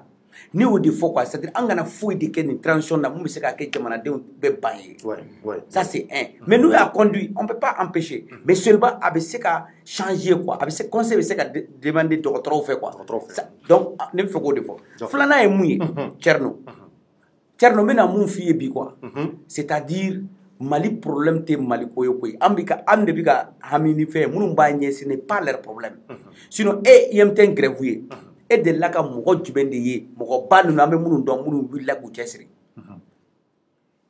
a ma kɛ o Mali président yɛrɛ au lieu que e k'u wele i n'u ka kuma i k'u deli parce que e de denw don est-ce que o kɛra donc pour que an ka bonne gouvernance kɛ il faut que anw de ka changer je répète le mot il faut que anw de ka yɛlɛma il faut anw de ka yɛlɛma tant que an ma yɛlɛma ko maliyɛnw y'a ye pour que mara kɛcogo ka ɲɛ mɔgɔ minnu wulila maliyɛnw sɔnna minnu ye mun ye kɛlɛ kɛ mun ye fɛn bɛɛ kɛ bɛɛ sɔnna k'u ka kuma ye tiɲɛ 9 mois la bɛɛ ye jo d'u ma jo d'aw ma u ko vraiment a ye M5 mɔgɔw lamɛn an m'a fɔ aw ka M5 mɔgɔw kɛ fɛn na a y'u lamɛn mais bi aw tila ka na ni gouvernement ye aw ma M5 yɛrɛ consulter parce que aw y'u consulter a ye fɛn de f'u ye ka taa ne ye k'a bɔ télé la mais u ye kuma mun fɔ aw m'a jateminɛ mais est-ce que dans un pays comme ça a bɛ se ka taa mais ne ye problème mun f'i ye il faut pas oublier la géostratégie e yɛrɛ y'a ye l'autre jour à Rome on a signé un pacte de Rome il y a Idriss Déby banna il y a une Niger position bi c'est pas le Niger d'hier aw yɛrɛ b'a dɔn très bien Bazoum ye mun fɔ mais au lieu de qu'en préoccuper pour la situation sécuritaire 2/3 du pays a te Mali bolo o don ne bɔra Dɔgɔfiri ne yɛrɛ bɔra Dɔgɔfiri ne ni n terikɛw an taara Dɔgɔfiri an taara Sokolo an taara fo Farabugu mais n'i ye mɔgɔw ye kabako don mais au lieu que an k'an soucier o la an bɛ ka kari ɲɔgɔn na yan place ko la bɛɛ ko k'a ka k'i sogo ye Thierno mɔgɔba tɛ Mali la an ma tagama ka taa mun fɛ volontairement comme des jeunes volontaires n tɛ fɛ ka mɔgɔ tɔgɔ citer mais u bɛ n lamɛn mɔgɔba mun bɛ Mali la an taara kun fɛ fo k'u deli fo ka kasi an ko u k'a kɛ Ala kosɔn u ka wuli ka kuma Maliko la bi an ka se ka bɛn pour que gouvernement ɲuman ka se ka na ni mɔgɔw ye mun ye ko ɲɛ tɛ donni da mais Girima yelen a b'a dɔn i kana maa si de gouvernement là qui peut poser un problème de discussion là les Maliens vont comprendre que c'est une leçon d'abord. Mais là, on a un gouvernement où déjà les gens commencent à critiquer jusqu'à mécontentement qu'il faut me regarder. On dit que quand on a fait un on a Mali blagné, mais Mali c'est qu'à jotander. Thierno me fait histoire de Nani. Mali on a histoire en tardon. Thierno, la réforme de 1962, la réforme de 1962, c'était la Mali on koko pour demain, communauté internationale koko pour demain. Mais ayanga chokoroba dévié, antara Farabougou, iyaye. Antara Kidal, IAE, Antara Moti, IAE, Antara Gourmala, IAE, Aïma Joubora. Mais il faut un tout. Nous, on est parti comme réconciliation, parce que c'est le rôle de la jeunesse. C'est-à-dire qu'il critiquer, il faut proposer les actes. Et les actes là, au débat que Djamana Deumbe Daïla, Djamana Deumbu Yere Yila, il y a beaucoup de communication. Le gouvernement te communiqué. Fait faut que je sois mais ni c'est ça un gouvernement. Le président doit s'adresser à la population chaque 2 semaines. Quand il faille jamana bi kata chukomu au danane la katane ta foro la j'ai 70 ans mais bi ne be na kuma fa sabali yentem ayake ala kosoni erreur kera ayna angabe mais eto ke ekokoti au-dessus de la mêlée. Il faut descendre en bas de la mêlée. D'accord. Ya fama mais ni be problème mouy mais tlanode i dogoni ni Jakarta sangadama u b'a chouin mais n'a ye Jakarta san yɛrɛ a bɛ chouin a ka gɛlɛ donc n'i ma kɛlɛ kɛ i t'a dɔn kɛlɛ kɛra cogo min u ka taa k'i ta k'i bila kɛlɛ ɲɛfɛ wallahi i t'a kɛ ka ɲɛ donc fo kɛlɛ ka segin M5 mɔgɔw ma n'i ye ne ɲininka bi premier ministre n'u bɛn n'a kan u ka premier ministre ta k'a di M5 mɔgɔ dɔ ma u k'a di M5 hali sifinnaka dɔ Quand tu diriger, c'est facile, mon frère. C'est faux. Mon de n'a pas expérience. Ni expérience code IBK échoué. Ni expérience code IBK échoué. Ni post code post B IBK mamunga. Mais il faut tester la nouvelle génération. Il faut croire aux jeunes. 75% des Maliens n'ont pas 35 ans. Mais ils sont dirigés par 3% qui sont plus de 60 ans. Nama bola, nama danyerela, nama son ayere, nama faranyoka. Wallah hante se ka ni Mali jɔ donc ne kun bɛ fɛ k'o de fɔ o de kosɔn an bɛ ka mouvement ba dɔ de créer tugun ka fara M5 ka fara MK hakilina kan Espoir Mali kura hakilina kan k'a fɔ ko denmisɛnninw ka fara ɲɔgɔn kan dans un move citoyen an ka taa wa n'an bɛ taa an bɛ segin. Kɔrɔfɔ ɲɛna k'a yira k'a fɔ nin ye vraiment docteur Djibe Jɛfɛ i bɔra ka docteur Djibe ka kɔrɔfɔ bɛɛ a fana bɛ ka kuma min fɔ barika b'a kuma la sabula a fana ye fɛn caman kɛ ka tɛmɛ kɔrɔ de donc k'a yira k'a fɔ hali bi maliyɛnw an b'a fɔ aw ye nin wagati in na hali bi an bɛ Bamako kɔnɔ yan nin ko in kuma kɔni a dugulen don donc k'a yira aw la k'a fɔ nin wagati in na kumaw kɛmɛ ka dugu minɛ kosɛbɛ k'a fɔ ko mun kɔni ye Moktar Wa ninnu ye ani ka fara président kan ko u tun bɛ turasiw bolo Kati donc kuma bɛ cogo jumɛn bon an ka laɲini ye mun ye hali bi boli ka kɛ ka ɲɛfɔli kɛ parce que docteur bɔra ka mun fɔ sans la communication marabaw ni u bɛ ka maa minnu mara donc maaw t'u yɛrɛ ye ko kɔnɔ donc fo de ka kɛ exactement mais fo ka se wagati ma an ɲɛ b'a la k'a fɔ ɲɛfɔli belebeleba ma kɛ ka se ka jamanadenw bɔ a kalama nka hali bi an bɛ sɔgɔbɛ la ka ko ɲɛ dɔn exactement mun de bɛ sen na donc yan'o cɛ jɛ fɔ ka mɛ ɲɛ sifara ma i bɔra ka docteur ka kuma mɛn mais hali bi yan'an ka se ka ko tɔ ɲɛ dɔn donc k'a fɔ ko minɛni kɛra bandaw ni Mukutari Wade minɛna bon an ye fɛn caman yɛrɛ mɛn a ko kɔnɔ bon e yɛrɛ bolo maintenant kuma ninnu bɛna sigi mun kan e k'a tila parce que comme an t'a siyɔn kɔnɔ ɲɛ dɔn k'a dɔn minɛni yɛrɛ kun ye mun ye mais e bolo e ka tila ta bi kɛ mun y'a la e bolo. Bon, Tchorno, merci beaucoup. Mais je remercie encore le docteur parce qu'il y a beaucoup d'explications. Franchement, c'est des explications qui sont claires, limpides et puis il y a des familles à Kosovo. Et puis, comment nous fois à Kona la fana, comment bargama au dessous. Et ni nga ka foko ni wala mega sabati ni wakati na ko yala absika ke mouye, n'est-ce pas? C'était ça ta question. Absika ke munde. Bon, Tchorno, beba kalama ka foko Mukutari Wade. Comme docteur yɛrɛ y'a fɔ cogo min na kabiri Mukutari Wade ka gouvernement fɔlɔ in bɛɛ y'a ye k'a fɔ ko a ye wulikajɔ mun sabati a kɔnɔna la Tchorno bɛɛ y'a ye k'a fɔ a ma se ka foyi waleya a ma se ka foyi waleya a kɔnɔna la maliden bɛɛ lajɛlen Mali kɔnɔ Mali kɔ kan bɛɛ lajɛlen y'a fɔ k'a fɔ ko Mukutari Wade ka nin gouvernement in ko tiɲɛ yɛrɛ la ko u échouera donc ne tun bolo Mukutari Wade tun kana segin tugun non parce que Mukutari Wade m'a reconduit wa mais Tchorno Mukutari Wade ne reconduira le même jour. C'est-à-dire que Mukutari Wade reconduit le même jour que Mukutari Wade k'a kɛ tuguni marabolo ɲɛmɔgɔ ye mais Tchorno n'a fɔra ko gouvernement mun man ɲi ni gouvernement mun critiquera k'a fɔ ko ni gouvernement man ɲi mais n'i bɛna gouvernement falen n'a fɔra ko terrain man ɲi ni terrain bɛ falen i tɛ wagon falen o Tchorno i bɛ kunkolo de falen parce que kunkolo de man ɲi mais kuma to o yɔrɔ la n'a ma ɲɛ k'a fɔ ko Mukutari Wade ye wulikajɔ sabati. C'est-à-dire a nommera ka ban ka kɛ premier ministre ye bandaw fɛ ni a ma ɲɛ k'a fɔ k'a bɛna gouvernement sigi a ka kan ka kɛ gouvernement min ni a bɛ kɛ gouvernement d'union nationale ye ni jamanaden bɛɛ lajɛlen bɛ yɛrɛ sɔrɔ ɲɔgɔn kɔnɔ cogo min na d'ailleurs an y'a ye a ka wulikajɔ kɔnɔna la a sera maa caman ma société civile b'a la parti politique b'a la hali M5 olu minnu ye mouvement ba wuli parce que bɛɛ b'a dɔn k'a fɔ ko M5 ye acteur principal de nin transition kɔnɔna la parce que olu de ye wulikajɔ sabati k'a fɔ a daminɛ fo ale Mukutari Wade yɛrɛ k'a yɛrɛ sɔrɔ ye c'est-à-dire en grande partie c'est grâce au M5 yɛrɛ o tɛ se ka bɔ yen i m'a faamu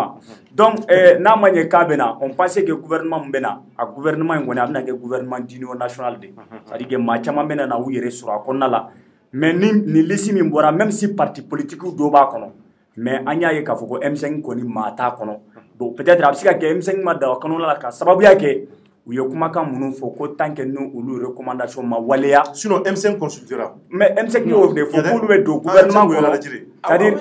k'olu bɛ don gouvernement kɔnɔ ko fo n'a fɔra olu ye recommandation minnu fɔ parce que olu ye point damadɔni de cité ko n'a sɔrɔ n'o o point ninnu bɛ ta ba la donc ko olu bɛ don gouvernement kɔnɔ donc n'u m'u yɛrɛ sɔrɔ a kɔnɔna la ça veut dire que u ye point minnu fɔ o point ma se ka waleya donc o y'o yɔrɔ ye maintenant an bɛna kuma ni yɔrɔ mun ye bandaw ni Mukutari Wade ka fɛn parce que fɛn caman mɔgɔ caman bɛ kuma caman fɔ quoi Tchorno i n'a fɔ an ye information mun di k'a fɔ ko bandaw ni fɛn bɛ yan fɛ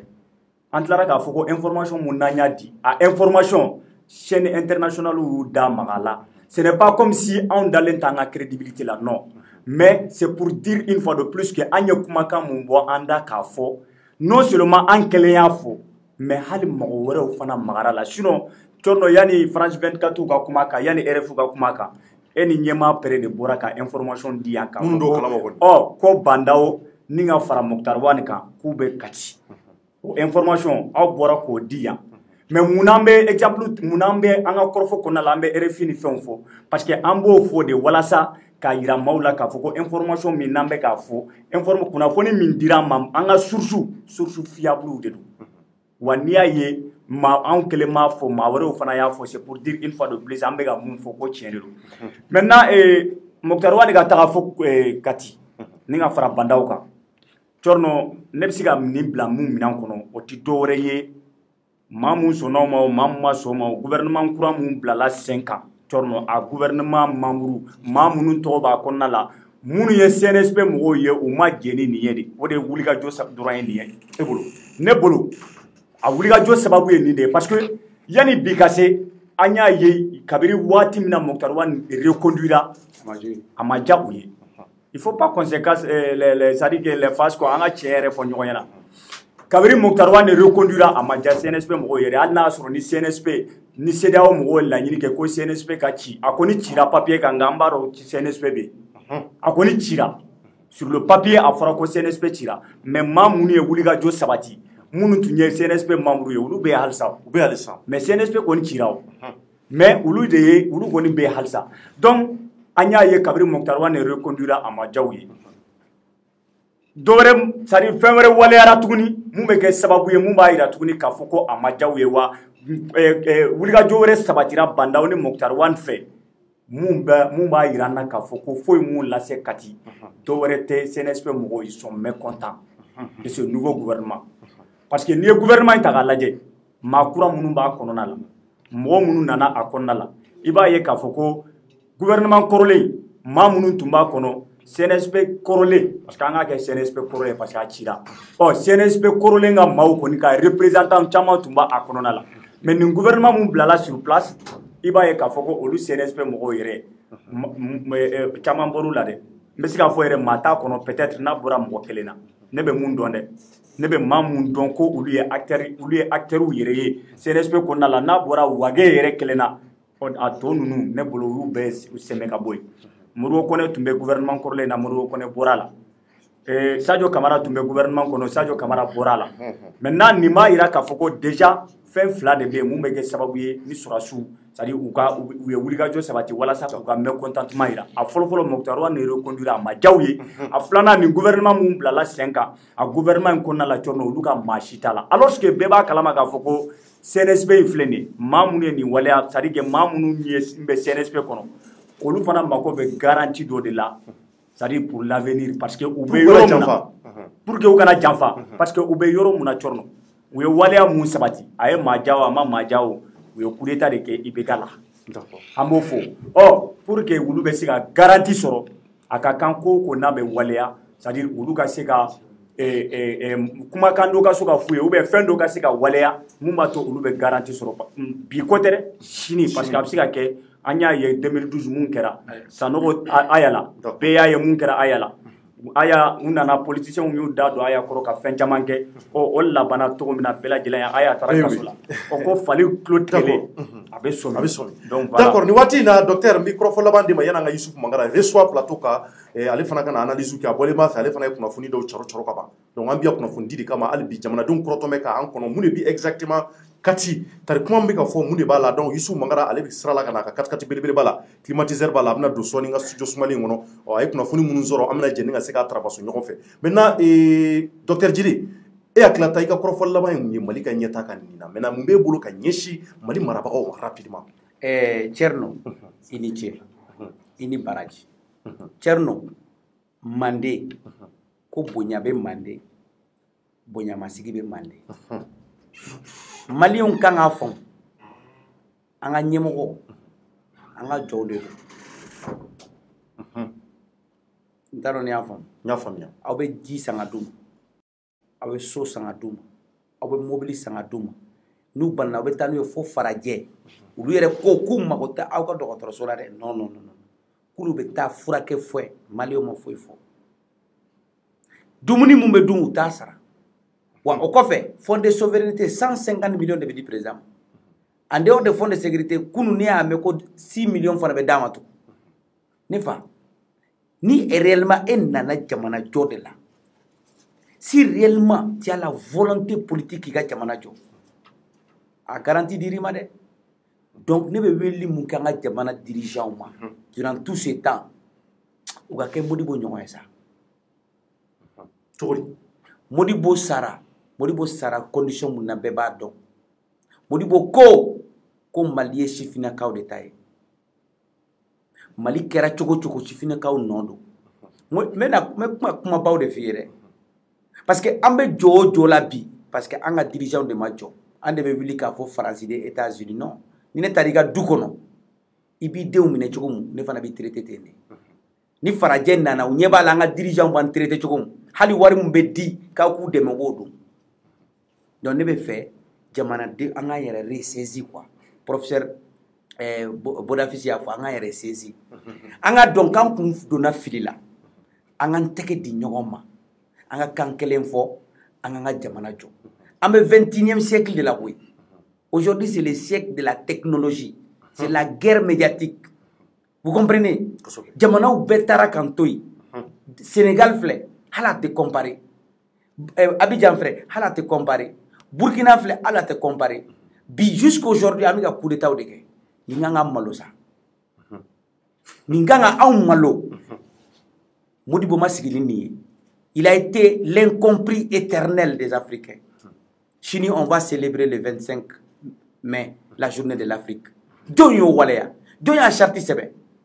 Don do, Modibo do. Don ya foko il est prêt ka anga dugukolo di doma pour que ça libre comme Algérie ni Maroc. Mais où y a diffamé parce que do de ben Sénégal en Côte d'Ivoire, tubabu yu soro. Ni Modibo ka hakilina passera dron jamana be ci Modibo ko kanga fara ɲɔgɔn kan Maliens n'an bɛ fɛ ka fɛn kɛ a jara mɔgɔ ye a ma ja an fa do a tɛ histoire tɛ se ka segin wa a kelen tɛ dɛ a n'a terikɛw il faut k'an ka dirigeants ka Modibo kalan n'i taara yɔrɔ yɔrɔ diɲɛlatigɛ la i b'u ka président kɔrɔ u ka premier président de ka photo ye o tɛ cɛ ya n'i taara Charles de Gaulle la i b'a ye n'i taara Washington i b'a ye mais Mali de kɔnɔ itoye parce que Maliens te il faut que Maliens ka changer il faut qu'an ka segin kɔfɛ il faut qu'an ka danbe an ka culture an ka sananguya c'est-à-dire an ka danbe kɔrɔ fo an ka na n'o ye anw ya ni hakilina de penser an ko Mali kura le 14 mai à la mairie centrale EMK ko IBK ka taa gouvernement ka taa système ka changer 4e république e o kuma mɛn wa Tcherno Mali de kɔnɔ u ye denmisɛnnin sifina kaw faga 23 durant 9 mois kuma ma fɔ no justice no peace ils sont là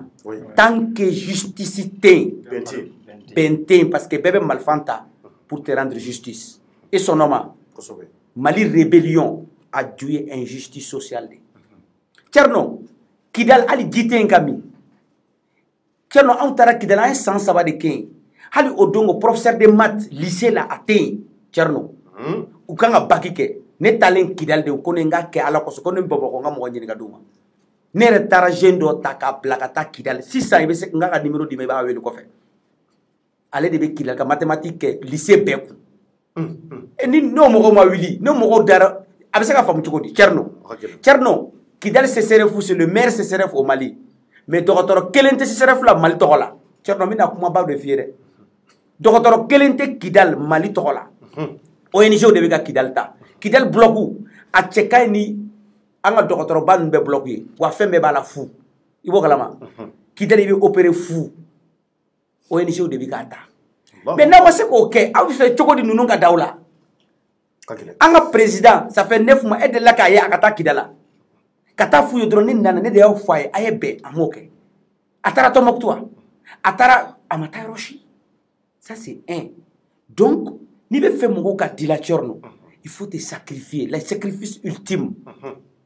donc o de kosɔn n k'an ka segin kɔfɛ refondation fango bila n kunna Mali bɛ refonder de koyi c'est pas le Mali ni la nation mun de refonder de c'est l'état malien la démocratie malienne doit être refondée mais n'aw y'o yɛrɛ bɔ gouvernance la kabako don donc ne ka kuma ye nin de Maliens Mali ye sifinakaw de ta ye Mali M5 yɛrɛ y'a fɔ bɛɛ y'a fɔ k'an bɛ ka kɛlɛ mun kɛ an bɛ ka kɛ sifinakaw de donc ni sifinakaw de ta don kɛlɛ nin ye a y'u responsabiliser mais sifinakaw fana ka na sigi poste ka d'i ma Tcherno poste tɛ di maa ma poste bɛ arraché de poste bɛ mérité de n'i y'a ye bi CRSP mɔgɔw ko kɛlɛ nin fo k'u yɛrɛ y'a la mais parce que u ye kɛlɛ de kɛ non donc u ka M5 mɔgɔw fana faamu n t'a dɔn n'i y'a faamu e bɛ se k'a fɔ cogo di k'e ka place bɛ yen minnu ye kɛlɛ yɛrɛ ju kɛ bal cira an na 1200 milliards o de détourné la Mali la hali kuma kelen ma k'a kan bi la loi de 1200 milliards de programmation militaire est-ce que e y'a kuma mɛn 9 mois la jɔn y'o détourné mais non an kana walayi fɔ dɛ jɔn de y'o détourné pourquoi o tɛ fɔ Maliyɛnw ye parce que u b'a dɔn mɔgɔ min y'a détourné Tcherno an kana ɲɔgɔn dɛn an bɛ Mali de kɔnɔ n'i bɛ Mali dirige f'i ka Mali dɔn ne bɛ se ka kuma Kidal kan an bɛ se ka kuma Gao kan an bɛ se ka kuma Tɔnbukutu kan an bɛ se ka kuma Dɔgɔfiri kan an bɛ se ka kuma Kayi kan e bɛ se k'a fɔ k'e bɛ maliyɛnw diriger e ma deli ka taa yan e t'o dɔn e t'a dɔn bɛ baara kɛ cogo di e dalen don clim kɔrɔ e bɛ se k'a fɔ k'e b'o dɔn Thierno Mali an kan k'a faamu on a besoin d'un président terrain comme dit les experts un présidente de la calle. J'ai dit un présidente de la calle, c'est-à-dire un président de la rue. Je vous jure, c'est ce que les Maliens ont besoin. Les Maliens ont besoin d'un leader. L'unique problème du Mali, c'est un leadership. Moko de té mou me Maliens fa. Bey galon tigé. Idara moko moko la bi jamfa. M5 kella mu nekera ande ñogon jamfa. Ande ñogon jamfa ou ben? Ande ñogon jamfa. Donc jamfa de kanga boko la pour que moko ka daila fika walaya de dania de kanga walaya. Ni dania wala bebe dila ali chini. John Rolins qui m'a conseillé dia. John Rolins ñongo be bo Ghana. Angela Merkel m'a beau pouvoir la kuna. Durant 6 minutes, dans tous les pays en Allemagne, Mousso, 18 ans, et tu dirigé. Eh, mon frère, les Maliens ont quoi. Le monde appartient à ceux qui se lèvent tôt. Mais ni comment on va faire que populiste, que communiste, communiste côté de ça. Communiste là, capitaliste. On a besoin des gens qui aiment son pays, qui respirent le pays, et que dans son visage, tu le vois Kabaka Djamana fait. Aye jamana takadouma mali kono de ni ba de nous ya donc kebe jamana fe ba do mun kila ubi exclu et de la kan transition e kata zumana sa ko nyinga aka haklinana ma foko ka ta de mo mu transition folo diriger au moins ay ta fe ka nyinga zumana sa ko mali yo matigala mo ma delika consulter ne taraka so chokoroba du suka chibe nyinga afaka doctorat aux États-Unis qui a redressé le Mali ama delika consulter chaque mois ce ko ma delika consulter Choguel m'a délicat consulté, Muntaga m'a délicat consulté. Ni nous ni choko prévuti bolo ka foki bumne. Sinon ni zone da umne kudo. Ni zone de kuyen nous ibeka budo bola isona. Donc il faut les consulter. Malgré qu'on est divergent dans des idées, il faut reconnaître à l'homme sa valeur. Tant qu'au Mali on ne reconnaît pas la valeur intrinsèque de l'homme, antécécatanie. Moko do de sigle no nu yi yakna kaindro c'est fini et réseaux sociaux beta moko sara aya fanini aya badi donc ne kume feka ninde fo malien yi ne ka mon frère me remercier parce que abika bara mun ka be malien nye dalete ni bora kenema di itara France itona docteur sola inana nga docteur sola tu te poses la question est-ce qu'un dirigeant va en faire tierno ko fentere ni kalanke jamana muna sanute orte pétrole te foité. Mais dans chaque région, Cuba, dans chaque région 14 DB, région, 2 hôpitaux pédiatriques DB, 2 hôpitaux Mousso, 2 hôpitaux militaires, 2 facultés de médecine, 2 facultés d'infirmerie, 2 facultés de dentistes. Où y a bomi, haklina, il faut des batailles des idées. Ça nous tout boulot, faut tout le boulot. Comment la mère t'agini, ou vie intellectuelle en tourisme. Et puis ils sont bloqués durant combien de temps? 60 ans bloqués sur Bouka. 60 ans, il faut bien bloquer ce boucan. Bien, ça fait tout bloquer parce que bloquer c'est d'atura. On est consomné quoi? On met ce qu'attaque qui va, on met qui va aimer, qui va copier quoi. Quand faut que quand qui va système mal là, on te sait qu'à on met nade, anga culture, anga malien sona mouma, ibika jamana kenodi. Mais ni tara France fin du monde, ibu faraya. Et Amérique fin du monde, ibe nanaï, mais fin du coup ibu toi. Donc on n'a pas besoin d'un système ici, on a besoin tout simplement d'un modèle social malien. Ka jamana deun lakana, ka école d'ALB, est-ce qu'il va kalama bi 1300 écoles de datulendo mal nord là. 1300. 400 villages, tout est détruit. Pays dogon a bé détruit là. Au kuma be fort. Au kuma te fort. Est-ce qu'il va donner tara dogo firi mogote? Ibo kalama ne tara kun odongo mogote mo be burika boko dugono mais ka mun fi ntado tchado il faut que nene e ka ta nyogon fait pour qu'il ka famu quoi les maliens là mais la solution est jonde fama jamana ko iba don fama jamana ko no joya c'est le peuple hali chini ni malien willa ou ka so yere kono ku teke korota ka fay sabali ay ben iba e bembe ke ça merci beaucoup docteur. an b'i fo k'i waleɲuman docteur Abdoulaye Djire ou bien Mohamed Kassoum Djire an b'i fo k'i waleɲuman dɔn i ka hakililaw ka ɲi kosɛbɛ an mago bɛna to ka jɔ i la de temps en temps i ka na an ka plateau kan walasa i ka analyse kɛ an b'i fo k'i waleɲuman dɔn ala k'an to ɲɔgɔn ye donc nin waati in na maliyɛnw an bɛ don hali bi kuma kɔnɔ k'a yira aw la k'a fɔ nin waati in na an ni docteur tun bɛ ɲɔgɔn fɛ Jɛfaga i bɔra ka docteur ka kɔrɔfɔ mɛn a ye mun fɔ lɛkɛsɛ don a tɛ tɛmɛ nin kan bon nin waati in na an bɛ Bamakɔ kɔnɔ an bɛna Yusu Mangara reçoit a sera ka ban a y'a ka mobili da sɔgɔ donc a y'a ka vesti don a b'a la ka na plateau sanfɛ an bɛna ɲininka a taara kunnafoni minnu ɲini ka na taara fɔra ko Mokhtar Wani taara nin waati in na ko Sɔrɔdasiw taara ni Mokhtar Wani ni ka taa ɲininka ko kɛcogo la tari tiɲɛ don walima ko bɛ cogo jumɛn ale fana ye kunnafoni jumɛn sɔrɔ parce que an ye fɛn caman mɛn ala an y'a mɛn k'a fɔ ko degun dɔ tun bɛ kɔsanni n'an yɛrɛ ye fɛn dɔ mɛn mais c'est à dire que tant que confirmation ɲɛnama ba t'an bolo an da tɛ se ka s'a ma k'a wala parce que maaw dalen bɛ anw na an kɔni bɛ mun dɔn an y'a ye k'a fɔ degun fitinin kɔni bɛ yen kuma ɲɔgɔnyaw bɛ yen wa a ka d'an ye a kuma ɲɔgɔnya ka ban hɛrɛ ani baden kɔnɔ ani faamuyali kɔnɔ walasa kasara kana bɔ a la o de y'an ka laɲini ye donc anw kɔni an b'o kunnafoni de cari nin waati in na ni mun bɔra a kɔnɔ an b'o fɔ tari gouvernement yɛrɛ a gouvernement kura ye mun sigira tara a bɛna tɛmɛ wa walima a bɛna ci maa t'o dɔn donc nin waati in na an bɛna Yusu Mangara ale bɛna reçoit plateau sanfɛ walasa ale ka se k'a ka hakililaw di nin ko ninnu kan nka Jɛfaga maintenant n bɛ ɲɛsin e ma rapidement yanni an ka se kow la donc min ɲininka tari i ye docteur ka kɔrɔfɔ mɛn maintenant i hakilata ye mun ye a ye kuma minnu fɔ parce que nin waati in na an mago bɛ an ka jamana ka ɲɛ bolo yanni an ka Mangara sɔrɔ.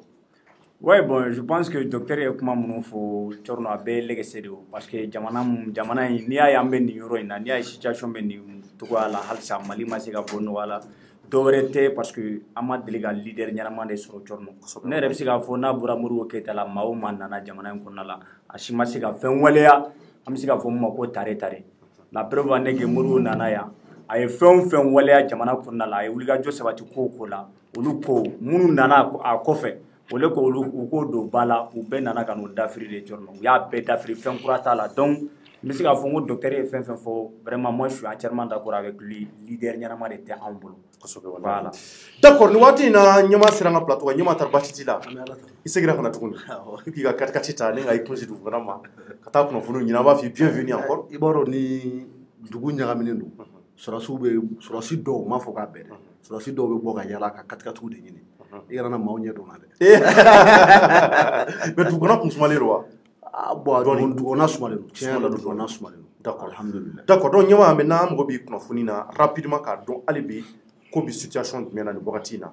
tari kumaɲɔgɔnyaw banna faamaw ni ɲɔgɔn cɛ wa bon Thierno e ye mun mɛn ko in na voilà n bɛ fɛ ka mun fɔ officiellement et de façon très sûre ko duti foyi t'a la bandaw bɛ Kati bandaw bɛ Kati Mokhtar Wani bɛ Kati bandaw ka chef d'état-major particulier bɛ Kati ministre de la défense courant ye ni o ye général de brigade ye Abdoulaye Doucouré pilote de son état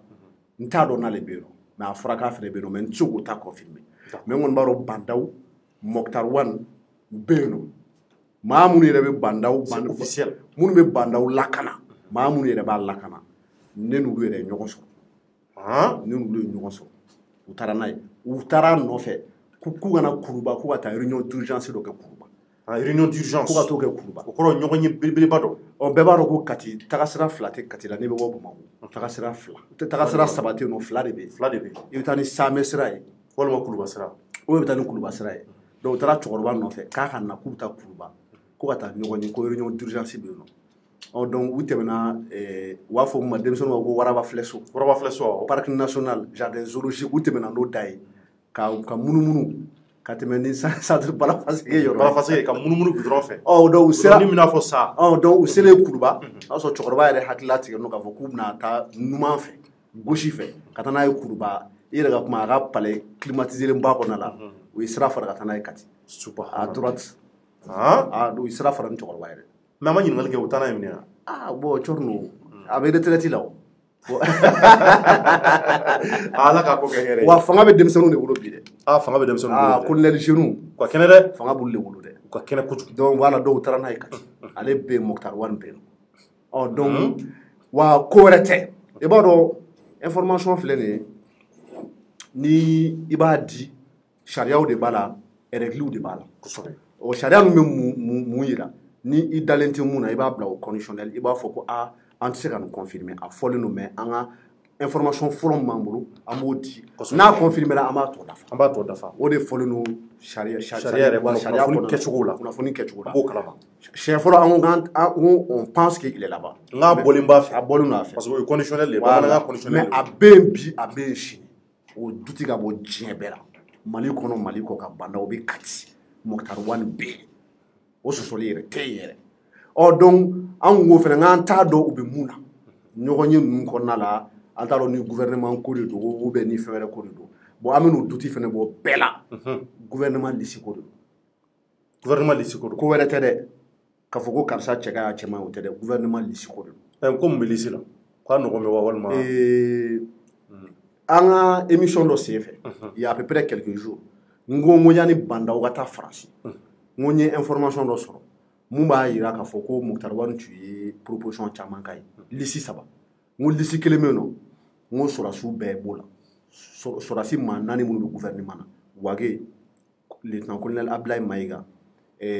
Sadio Kamara ani Modibo Kone n k'u bɛɛ tɔgɔ b'a la n ko lisi 2nan n ko moitié b'a la moitié t'a la n m'o de fɔ n ko lisi dɔ in na n k'u si t'a la je pense que mɔgɔ bɛ se ka segin ka taa an ka o intervention na ye e cɔri mun hakili b'a la n'est-ce pas voilà ɔ donc o lisi 3 ninnu na Mokhtar Wane ni bandaw ye kelen de choisi u ye moitié u y'olu nkalon ka bɔ yen nɔ n'o ye Modibo Kone ni Sadio Kamara ye u ye 2 to yen nɔ n'o ye lieutenant colonel Ablaye Maïga ye n'o ye ministre de l'administration territoriale ye ani colonel major Ismaël Wage ministre de la réconciliation olu 2 tora a kɔnɔna la donc 2 bɔra ɔ o don n ye mun de fɔ n b'a fɔ n ko ni o kɛra furugufurugu bɛ na u ni ɲɔgɔn cɛ minnu bɔra olu bɛ mankan ci ko mun na k'u bɔra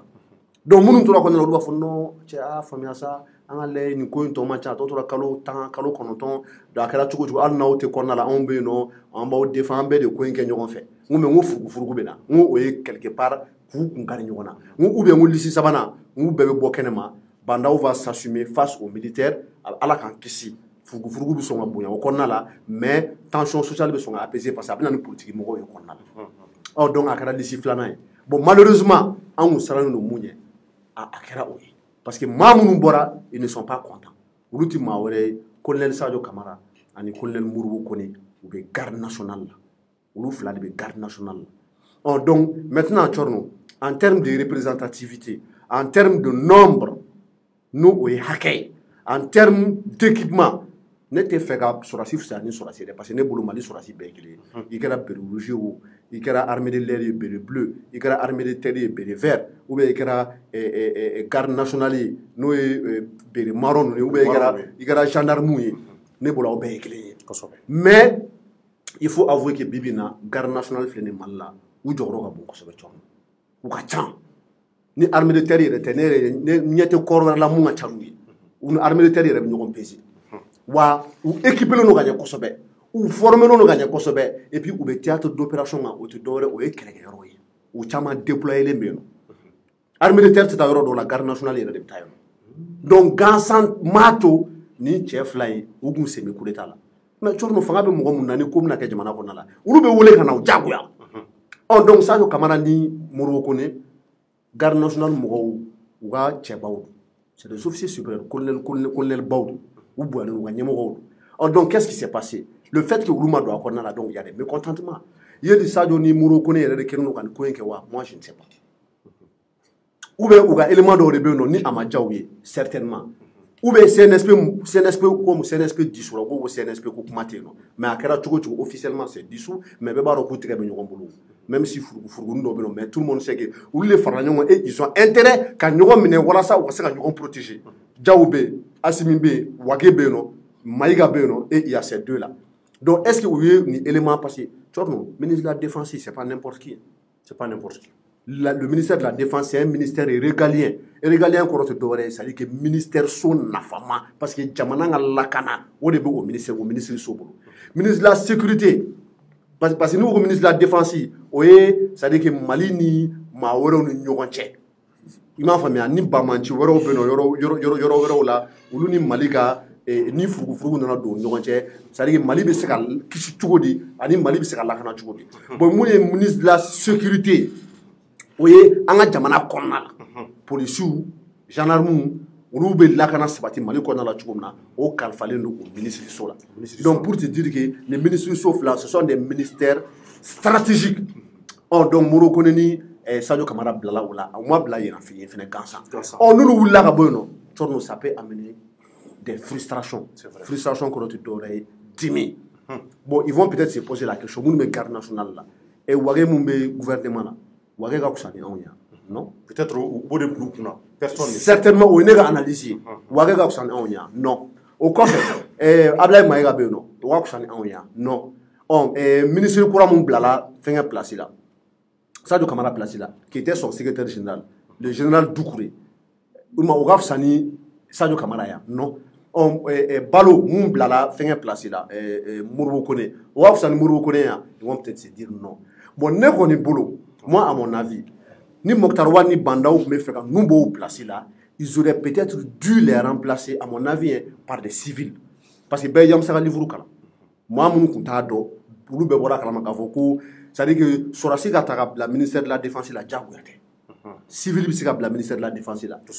Sorasi ka ta ka bila ministre de la sécurité la diyagoya tɛ civil bɛ se ka ta ka bila ministère de la sécurité la mais u bɛ Sorasiw bila yen nɔ peut-être parce que le Mali est en période trouble en période de guerre peut-être pour que ka mɔgɔ bila nin mɔgɔ minnu ye experts ye c'est-à-dire que qui ont l'expérience qui ont porté la tenue olu bɛ se ka na n'u ka expérience militaire ye ka fara kan sinon obligation tɛ Mali fansi ou bien diɲɛ fansi k'a fɔ ko ministre de la défense ou bien ministre de la sécurité o ka kɛ Sorasi ye bon n'aw ma ɲɛ k'a fɔ k'a ye Modibo Kone bɔ yen a ye Sadio Kamara bɔ yen nɔ munna aw ma civil dɔw bila o place la. Non, mais je vais répondre à ça qu'on est en état de guerre. Ah non, attention. On a un état de guerre. Non, j'ai fait une analyse. Non, il y a famille. Non, je vais m'expliquer. Non, j'ai compris. Non, je termine. J'ai compris ce qu'il veut dire. On est en période de guerre, on est en période trouble. Peut-être qu'il faut mettre des militaires là-bas. Mais ni et Chorno, Sorasi do Bouyono, nous participons à la coup d'État là. Fanga Mouna Jamana Konala, ni au Korou Taralaje. Ce sont des gens quand même qui représentent la garde nationale au Mali. C'est-à-dire qu'il y a une unité très puissante et qui s'est imposée au Mali aujourd'hui. Ni eux chef là tarabono, ka mawere au blanc place donc ça dit que mais Sorasi do bono, ka Sorasi ora tarabla place et tout nous kunkari yona. Non, kunkari koto. Non mais bien sûr. Maliko de do. Non, c'est pertinent. Maliko to yoro Maliko de do. Wallahi. On kele wati de là. Ça dit Maliko de do. On m'a bladoré no là. Oh bon OK, ou blador no là mais oui mais il faut arrêter. Bon OK ça ou blador no là, Chorno. Moi, toujours, je ne passion. Parlons de la réelle politique. Donc, Dieu fera raison. Il y aura oublie la double place là. Il faudra dogo fuir quoi, Jamana Kourou, n'est-ce pas? Bon, tu as bibi n'a meilleur de ça. Allez, ma fouille Jamana Kourou là. Couble la double place là. Do foruko ou be for doko. Voilà. Bibi na, ni a et chornonjai, ne sous mangana, ni moment où Dieu fera ce qu'il met nous plateau en cas. Agachani air douillé. Amega kuma munka. Parce que ni Jeff là, taraka beau place là. Ou m'attend nègre que bandaoula, ani Mokhtar Wade Katano et Katia. Il faut arrêter. Voilà, donc ça revient à ce que je dis. Ce n'est plus une question d'intérêt général, mais une question d'intérêt personnel. Bon, ça c'est son analyse de la situation. Non, parce que ça c'est son analyse de la situation. Moi je parle de la réelle politique, c'est-à-dire que comme on est concret, le concret c'est quoi? C'est ce que j'ai dit. On y met une sorasi flat à non? D'accord? Il va essayer qu'un civil là ou non là, pour ne pas créer de frustration. Frustration qu'on te donnerait. Par exemple, on les reproche quoi? Peut-être parce qu'ils ont échoué. D'accord, Modibo Kone a échoué, Sadio Kamara a échoué. Ah, donc voilà. Ok, donc s'ils ont échoué là, si tu veux, c'est-à-dire un bon politicien, ou bien c'est-à-dire ils ont échoué, mais parce que la transition là, ils sont. Côté sécurité là, on oublie là, on fait une question. D'accord. Donc, je vais terminer s'il te plaît. Ils ont échoué. Bon, s'ils ont échoué, Modibo Kone a échoué, Sadio Kamara a échoué. Oui. Qui est parti négocier le traité avec les djihadistes à Farabougou, qui a accepté qu'il faut que Sharia bi Mali parti le Ronan, alors que dans notre constitution, il est dit que le Mali est une république laïque, qu'il faut que dîner faut être bla dîner sans faire. Au Mali constitution, donc on a négocié ni djihadistes ou Farabougou. Wagé, parce que Wagé a échoué lamentablement. Wagé t'a placé là. Et Ablaye Maïga, c'est lui le ministre de l'administration territoriale. Aïe Sharia sur son chien joli. Préfet ou sous-préfet ou gouverneur ou Koubeka Sorasi, alors que c'est des administrateurs civils qui devaient être nommés là-bas. Aïe Sharia Soso, il s'est mis au-dessus de la loi et il a violé la loi. Modibo Kone, il a échoué, Papa Morocco, Ablaye Maïga, il a échoué, mais il n'a pas échoué. Assimi Goïta, qui est le vice-président, qui est chargé des questions de sécurité et de défense, insécurité, Ouaralou, Mali, qu'on a la femme. Et dans la charte de la transition, il a dit qu'Assimi devait occuper question de sécurité et de défense. Assimi a échoué, mais il n'a pas échoué. Bandawanga Tagaladje, depuis qu'il est venu au pouvoir, la cherté de la vie, l'insécurité, le blocage politique, et puis les revendications sociales, la grève de l'UMTM, les médecins. Donc on va dire que Bandao est là, il n'a rencontré personne à l'intérieur du Mali. Il a voyagé Mali, il ne fait que voyager à l'étranger, à Côte d'Ivoire, à France. Bandao a échoué, mais n'a pas échoué. Donc Tchorno, Naye Sadio Kamara Boy, Kamoro Kone Boy, donc transition Bega dégage, vous Bali. D'accord, Amina. Mais en bonne information de ça, Amalek a comment au camp, ou information rapidement, Malien a partagé, sable ouverture média la ambiance, ni Kamaka, Knofunu,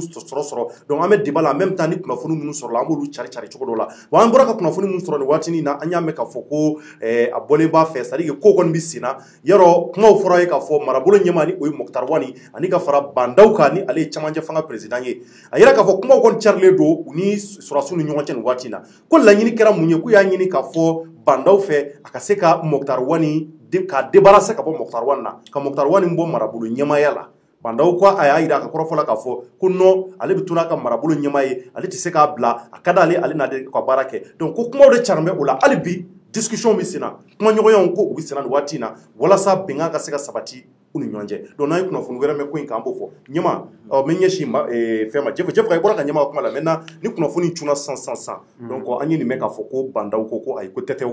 ko Moktar Wani ngoni kale no de sesir me nyona de ka ta to fiu donc ko Moktar Wani c'est non allez c'est non Moktar Wani allez c'est non o bita yoro ale bitu ka do donc iba sur la pataro ni dalu du nyache ngoti fedo maintenant ni kuma kay e bolo vraiment e mu famille ya klata e mu na muna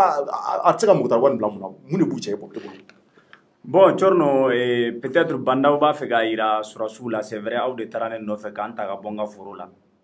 Ou nana kana nchongo transition nyemugala. Parce que il faut pas oublier que ou de kera sawaye kanani Bandao. Bandao kontra retraite la.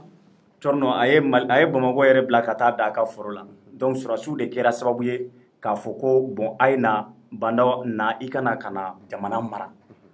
Maintenant Bandao ba fega ira bon, ou ye responsabilité mouira. Parce que ibora ka korofon fo ne be min famiya konna la bandaw ba fe ga yira de ka foko bo aw ye ne tali mun ke kanke jamana nyemgo transition nyemay o wati do sera aw de kera sababu ka ne blainde mais wati do sera ne re fana kanga décision ta nyire parce que il faut pas oublier que wati do tun kera ma chama fo anga nan dogo nyona ko la mo malien chama ya fo mali kono mali ko kan ka foko fanga imbe ga ta tablo muna ko bandaw de be nyemwa la mais décision foi te bo Bandao fanfé ça dit que ko CNSP mo de bu sako ke jamana konna la oh et bita sur 600 parce que Bandao veut aussi s'assumer il veut s'assumer comment depuis que Bandao et Moktar Wani reconduit ne a donc a foko Bandao ba fe ka ira de ka foko oh autara ne takabo foro la mais il est grand temps que je m'assume il est grand temps que je m'assume en tant que président de la transition ka yira malidenw na ka foko ne de ye transition président ye surasu de kera sababu ye kan lase nga ne de be nyema wa mate a manka makana ni kuma kan kana imposer ne dala ne be fen waleya fen mun ka dinere parce que ne bolo ne be min waleya o de kan jamana denw ma c'est un peu ça c'est pour dire que bon mbena assumer ne be assumer mais munun dare ta e bolo munun tara ere ko munun tara ale no fe ka furu la bon ne akla ale no le kan ga je ka kila o faliw en lolu chama ya ira ka foko u te fe ka Moktar Wani marabolo nyo parce que ko tabolo tikal e bolo bo amangula me fana bon Tchorno ne ko munun tara ta ka boy c'est à dire du moment que utara ta ka boy kanana e dron a bora ulu ta ya lawo ate fo bi ko Bandao est président du CNSP abe fo ko Bandao est président de la transition quand tu dis président de la transition be jone kanga be Mali bereka donc Bandao tout ulu ta e bleu Bandao e jamana de mbere ta e akaka c'est normal ou si ka ñogon concerté parce que aliga dans le simple fait que vous déplacez la kata l'état ou dana dodi ou tara l'état sinon malien chamambe militaire chamambe munu be retraite la mais niya ou tara l'état dana de donc akaka ni Bandao be décision do ta aku fana consulter mais ça va dépendre de Bandao ce n'est pas comme si ça dit akanga imposer à l'ari mais ça dépend de lui-même d'accord na kadaye abuka kuma kan la mais na mandaye a blala pose de responsabilité mina ale de kan ka assumer parce que jamanadenw mako bɛ ale de la sinon Mokhtar Wane reconduira ce n'est pas comme si a diyara ne o parce que ne y'a fɔ yan tiɲɛ caman ne ko ni c'est-à-dire moi à la place de Bandao je veux pas reconduire Mokhtar Wane parce que Mokhtar Wane a échoué de A à Z ne y'o fɔ yan ne ko Mokhtar Wane a échoué le gouvernement Mokhtar Wane a échoué parce que feuille de route min yɛrɛ bɛ Mokhtar Wane bolo kabiri a sigira fo kana bila nin wagati la fɛn kelen tɛ a ye mun waleya n'a bɔra chronogramme min bɛ tali kɛ élection ko kan o chronogramme yɛrɛ fana o programme fana botolen dɔwɛrɛ tɛ dɛ parce que il a fallu qu'il y ait de la pression internationale États-Unis de pression kɛ Mali kan walasa u ka se ka bɔ ni chronogramme ye donc moi j'ai carrément dit j'ai dit ça haut et fort ngo Mokhtar Wane échouera donc n'a ma ɲɛ k'a fɔ ko i bɛna gouvernement kura sigi a ka kan i ka Mokhtar Wane bɔ yen yɛrɛ de pewu i ka bɔ yen yɛrɛ de pewu i kana nin joli c'est-à-dire a ka na ni maa wɛrɛ parce que Thierno terrain kunkolo de don ni terrain kunkolo tiɲɛna i bɛ wagon bɔ yen cogo di ka kunkolo mais bolo an b'an da kɛ yɛlɛma moteur bɛ kunkolo de la an b'an da kɛ yɛlɛma yɛlɛma n'an nana ni maa wɛrɛ n'o fana ma ɲɛ non mais n'a ma ɲi Mokhtar Wane ma ɲi de o Thierno n'a ma ɲi an b'a kɛ yɛlɛma yɛlɛmalen ye fo Mali ka ɲa an b'a kɛ yɛlɛma yɛlɛmalen non mais gouvernement Mokhtar Wane o kuma Mokhtar Wane kelen ni Mokhtar Wane bɔra maa wɛrɛ baden de bɛ se ka na maa wɛrɛ bɛ se ka na mun bɛ se ka c'est-à-dire waleyaw sabati ka Malidenw ka kungo ta ka bɔ fɛn na n'o fana ma ɲɛ an b'o fana bɔ yen non bon Thierno ayi n'a ma ɲɛ a bɛ bɔ yen de mais an bɛna da kɛ bɔli dɔrɔn ye non mais a bɛ bɔ yen maintenant c'est-à-dire que que n'a ma ɲɛ ka ban ko Bandao ye Mokhtar Wane reconduit Bandao bolo ko Mokhtar Wane de bɛ se k'a ka affaire kɛ ne ye n ka hakilina de di par rapport à la gestion de Mokhtar Wane ne ko n ko a ka gestion kɛcogo ma ɲɛ comme jamanadenw fana fanba y'a fɔ cogo min na k'a fɔ k'a ka gestion kɛcogo ma ɲɛ maintenant ni Bandao ko k'ale b'a ka danaya kura Mokhtar Wane kan personne ne peut s'opposer à ça parce que Bandao est le premier responsable du Mali a ye maa diya o ma maa diya o Bandao est le premier responsable donc c'est à lui de décider et c'est à lui de faire son choix a ko ale de ko k'a bɛ Mokhtar Wane reconduit donc an tɛ se k'a fɔ k'a ka reconduction kɔnɔna la a ka reconduit de bɛ dira an tɛna fɔ ko bon k'a ye o min kɛ ko a man ɲi maintenant n'a ko n'a y'a yira sɔrɔsiw la k'a fɔ ko n'a ko n ka Mokhtar Wane bɔ yen n t'a bɔ yen Thierno il a décidé de s'assumer et puis voilà donc ni a ko a tɛ maintenant ni sɔrɔsiw ka wulikajɔ d'après ce que ɲɛmaa a dit ni sɔrɔsiw ka wulikajɔ ye de ko parce que gouvernement mun sigira ko o gouvernement olu ka maa minnu b'a kɔnɔna la olu bɔra la n'u ka wulikajɔ ye k'a ɲɛsin Bandao ma o sansi de kan c'est que Mali ko tɛ Thierno non Mali ko tɛ o c'est que Mali ko tɛ mais est-ce que olu tɛ n ko danaya de danaya ko de non Thierno danaya ko bɛ se ka na sa a bɛ se ka fɛn wɛrɛ fɔ a bɛ danaya sabati aw ni ɲɔgɔn cɛ o mais ni ko danaya n'i ye nin wulikajɔ sabati nin cogo la ka taa cɛ mɔgɔw minɛ parce que minɛli in tɛ dɔwɛrɛ ye o u taara ta ka bɔ foro la anw de taara ta ka bɔ foro la i tɛ se ka décision ta ka ban anw kunna c'est pourquoi je dis que Bandao fɔlɔ la fɛn caman tun bɛ waleya Bandao tun tɛ kuma o mais maintenant Bandao a décidé de prendre le destin c'est-à-dire son destin en main o de bɛ ka na ni problème ye o wa o de kɛra sababu ye fana gouvernement mun sigira ni ninnu bɛ ka nin gouvernement in contester sinon ni Mali ko de don Thierno an kana kɛ nin kɔnɔna la an kana kɛ gouvernement kɔnɔna la mais an bɛ continuer c'est-à-dire qu'on va continuer à lutter mais an kana kɛ ko parce que anw bɔra gouvernement kɔnɔna la an bɛ nin waleyaw sabati ne bolo moi personnellement ne tɛ nin jate i n'a fɔ u ye nin wulikajɔ mun sabati Mali ko don dɛ mais u y'a wulikajɔ sabati u yɛrɛbakun de kama. Merci Jeff Dier ɲama maintenant ye Jeff ka kuma maintenant ne ka ɲininkali yɔrɔ mun na an y'a mɛn ko Bandao ni u bɛ kuma ɲɔgɔnya la de bi bon bɛɛ dun b'a dɔn Bandao ye maa min ye mɔgɔ yɛrɛ ɲuman na an ka kɔrɔfɔ a sigi waati ko bɔlɔ kelen don ni ko bilenna dɔrɔn a b'a fɔ bon n'o don a y'a ka baaraw minɛ ne bɛ taa bon imaginons maintenant Bandao ka dusu bɔ ala kan'a kɛ a k'a fɔ ko bon k'a ka ɲi ko n t'a la tuguni a ye n bɔ a ka président la a bɛna na ni kɔlɔlɔ dɔ ye an ka jamana ma. Ok Thierno en fait ne ka faamuyali analyse bɛ boli fɛn fila de kan je vais donner un peu raison à Djefara mais kuma n'o ye après je vais répondre à ta question si tu me le permets. D'accord. Ton autorisation. Premièrement jamana ko don jamana ko tɛ jusqu'à présent Thierno n ye kuma minnu fɔ dans le passé plateau in kan su in na n tɛ fɛ ka segin o kan n tɛ fɛ ka segin o kan su in na mais jamana ko don jamana ko tɛ bɛɛ b'a dɔn mun don. Je ne vais pas répondre à cette question. Maintenant, ni Moro Kone ni Sadio Kamara ta k'a lajɛ. Parce que moi, j'essaie d'être pragmatique. Tu sais qu'avant, moi, j'étais quelqu'un, j'étais très émotif. Émotion comme un trop. C'est-à-dire que l'émotion prenait le dessus sur la raison. J'ai laissé mon cœur me guider C'est-à-dire que nous, sentiment, on un esprit là. Ça prenait le dessus sur la raison. Mais j'ai essayé d'être pragmatique et de voir les choses en face, la réalité en face. Je suis sorti de l'utopie. D'accord. Utopie, c'est-à-dire au revers de il faut sortir de ça. Nous sommes dans un monde réel où le pragmatisme doit prendre le dessus. Pragmatisme, c'est-à-dire que ce sont des gens qui ont fait le coup d'État. Au Mouron, nous, l'outil Assimi Goïta, Moribo Kone, Sadio Kamara, colonel Ismaël Ouagé, et colonel Malik Diaw. C'est ça qu'on appelle la réelle politique. C'est ce qu'on appelle le pragmatisme. Comme à laquelle il faut faire face. Ni information d'osro atango faut ka tɛmɛ ka kuma an yebe ministre mɔgɔw ka information na ya sebu ka page ka ko Mali. Nous suivons avec attention les événements et restons engagés en appui à la transition. Nous appelons au calme et exigeons la libération immédiate et inconditionnelle du président et du premier ministre. Ceux qui les détiennent devront répondre de leurs actes. Donc, on va y aller ministre de ah, donc, Kouka Oubla Jona, premier ministre ni Marabolo Nyama, Marabolo ni président. Le ministre, monsieur Koula, Mali guerre mais pas. Beaucoup de mission fait le corona, ils disent qu'ils sont là pour le maintien de la paix, au maintien de la paix européenne, hypocrisie. Donc, monsieur Koula, il va côté bien. Parce que Ibeka Narakobe, c'est quand même un président élu. Mais on a fait la guerre, la somme, on a gagné fait, Assimi nous retardant en fait. Donc, le ministre, d'Abarabaya, nous, monsieur Kola, le président démocratiquement élu n'allait pas partir. Donc, nous communiquer, c'est juste formel, c'est normal qu'il le fasse, mais c'est un communiqué bidon, ça ne sert à rien.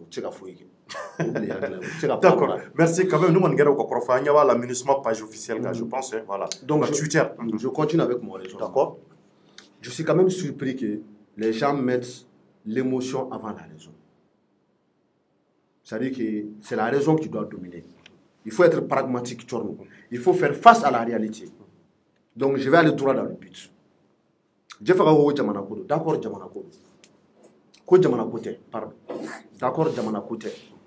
Jamana Kote, au départ, lorsque Ibeka a été arrêté, et que Moro Bora Ouga Keleke pendant presque 3 mois et demi, c'est vrai que nous, nous avons la coïncidence. Nous avons M5 a fait un travail à boire pour le calendrier de l'effet. Kousi Chori, Amake Benyana. Donc, à quelle tractation que vous essaie au à l'Union africaine, à Alassane Ouattara, à l'Union Ouattama, où Yoko, Doron, ou Goodluck, Jonathan, à l'État de Malada, et à la. En Chorno, Bekelen Kofé. Qu'est-ce qui s'est passé? Kodjamana Kote, n'est-ce pas? Parce que Moro Kodeni Sadio Kamara Borayano. Ils ont créé un poste de vice-président pour le colonel Assimi Goïta. Assimi Goïta, il a un cabinet qui est composé de 25 membres, Moro Mougandourou. Et il a un salaire mensuel de 100 millions de francs CFA, Assimi Goïta. Son cabinet, c'est pas moins de 200 à 250 millions par mois. Qu'a poste fou créé, on dit qu'il est chargé des questions de défense et de sécurité au Mali. Farabougou minene Assimi Tagara ou Elikota ou Tagara Farabougou sanfé ou a lajigi au lieu que Katara djihadisou kele ou n'a un appareil photo ou Assimi photo ta ou Tara Katara bla Facebook fan be ko Schwarzenegger de ou ben taro fait Chig Norris de Farabougou. Or donc au Chig Norris ya tara là-bas mouna accord tara signé Mali gouvernement de djihadisou pour la première fois dans l'histoire du Mali que le Mali accepte de se compromettre avec des djihadistes. Mourmounier Marfata kana Maliona, Kou Barigua Sénéque, Ka Serateola, Aloutika Boga Touga Boudala, Torno Kou encerclé, Ka Dou, Kou assiégé, famine Boula, Mousso, Banabato, Mousso, Konoma ou Tekaseka Djigi. Pour la première fois, Mali gouvernement a son compromis, Ka Fogo Charaka appliqué Mali Rodla, alors que nous sommes une république laïque selon la constitution du Mali. Liberté de penser, liberté de croire, liberté de ne pas croire. Mais Koubena, Kanaka Sharia appliqué Mali Rodla, Ibeka Naga, incompétence Ibe, Moussa Traoré Naga dictature Be, ATT Naga laxisme Be, Djonguna Naga laxisme Be, Oulishimoke. Pour la première fois, un gouvernement militaire au Mali l'a fait. Et ce sont des militaires qui ont négocié. On va faire Mali côté. Donc, me fait Assimi n'a pas ni Maliko do. Pourquoi Assimi a exigé pour qu'il soit vice-président? Pourquoi Assimi a exigé qu'un cabinet soit mis à sa disposition, car membre d'aucun rendre ministériel à Douma et ils prennent des milliers. Non, non, je termine. Non, vous m'avez donné le temps de parler. Je pense que c'est terminé. Mais je quitte le plateau parce que c'est très sérieux ce que je dis là. D'accord. Parce que parlons avec la raison. On a qu'un black refait. À Franco Malikoté, n'est-ce pas? Ok, d'accord. Comment il s'appelle là? Le ministre de l'administration territoriale. Le ministre de l'administration territoriale. Abdoulaye Maïga, quand il est venu au pouvoir, qu'est-ce qu'il a fait? C'est-à-dire qu'ils ont militarisé l'administration au Mali. Au Mali, Sharia, c'est interdit. C'est-à-dire que la loi ne l'accepte pas. Où il y a un gouverneur, 12 gouverneurs sur 20, où il y a un béquet sur la souris. À Clambe colonel. Préfet, sous-préfet, où il y a un béquet sur la souris. Alors que Mali, Sharia,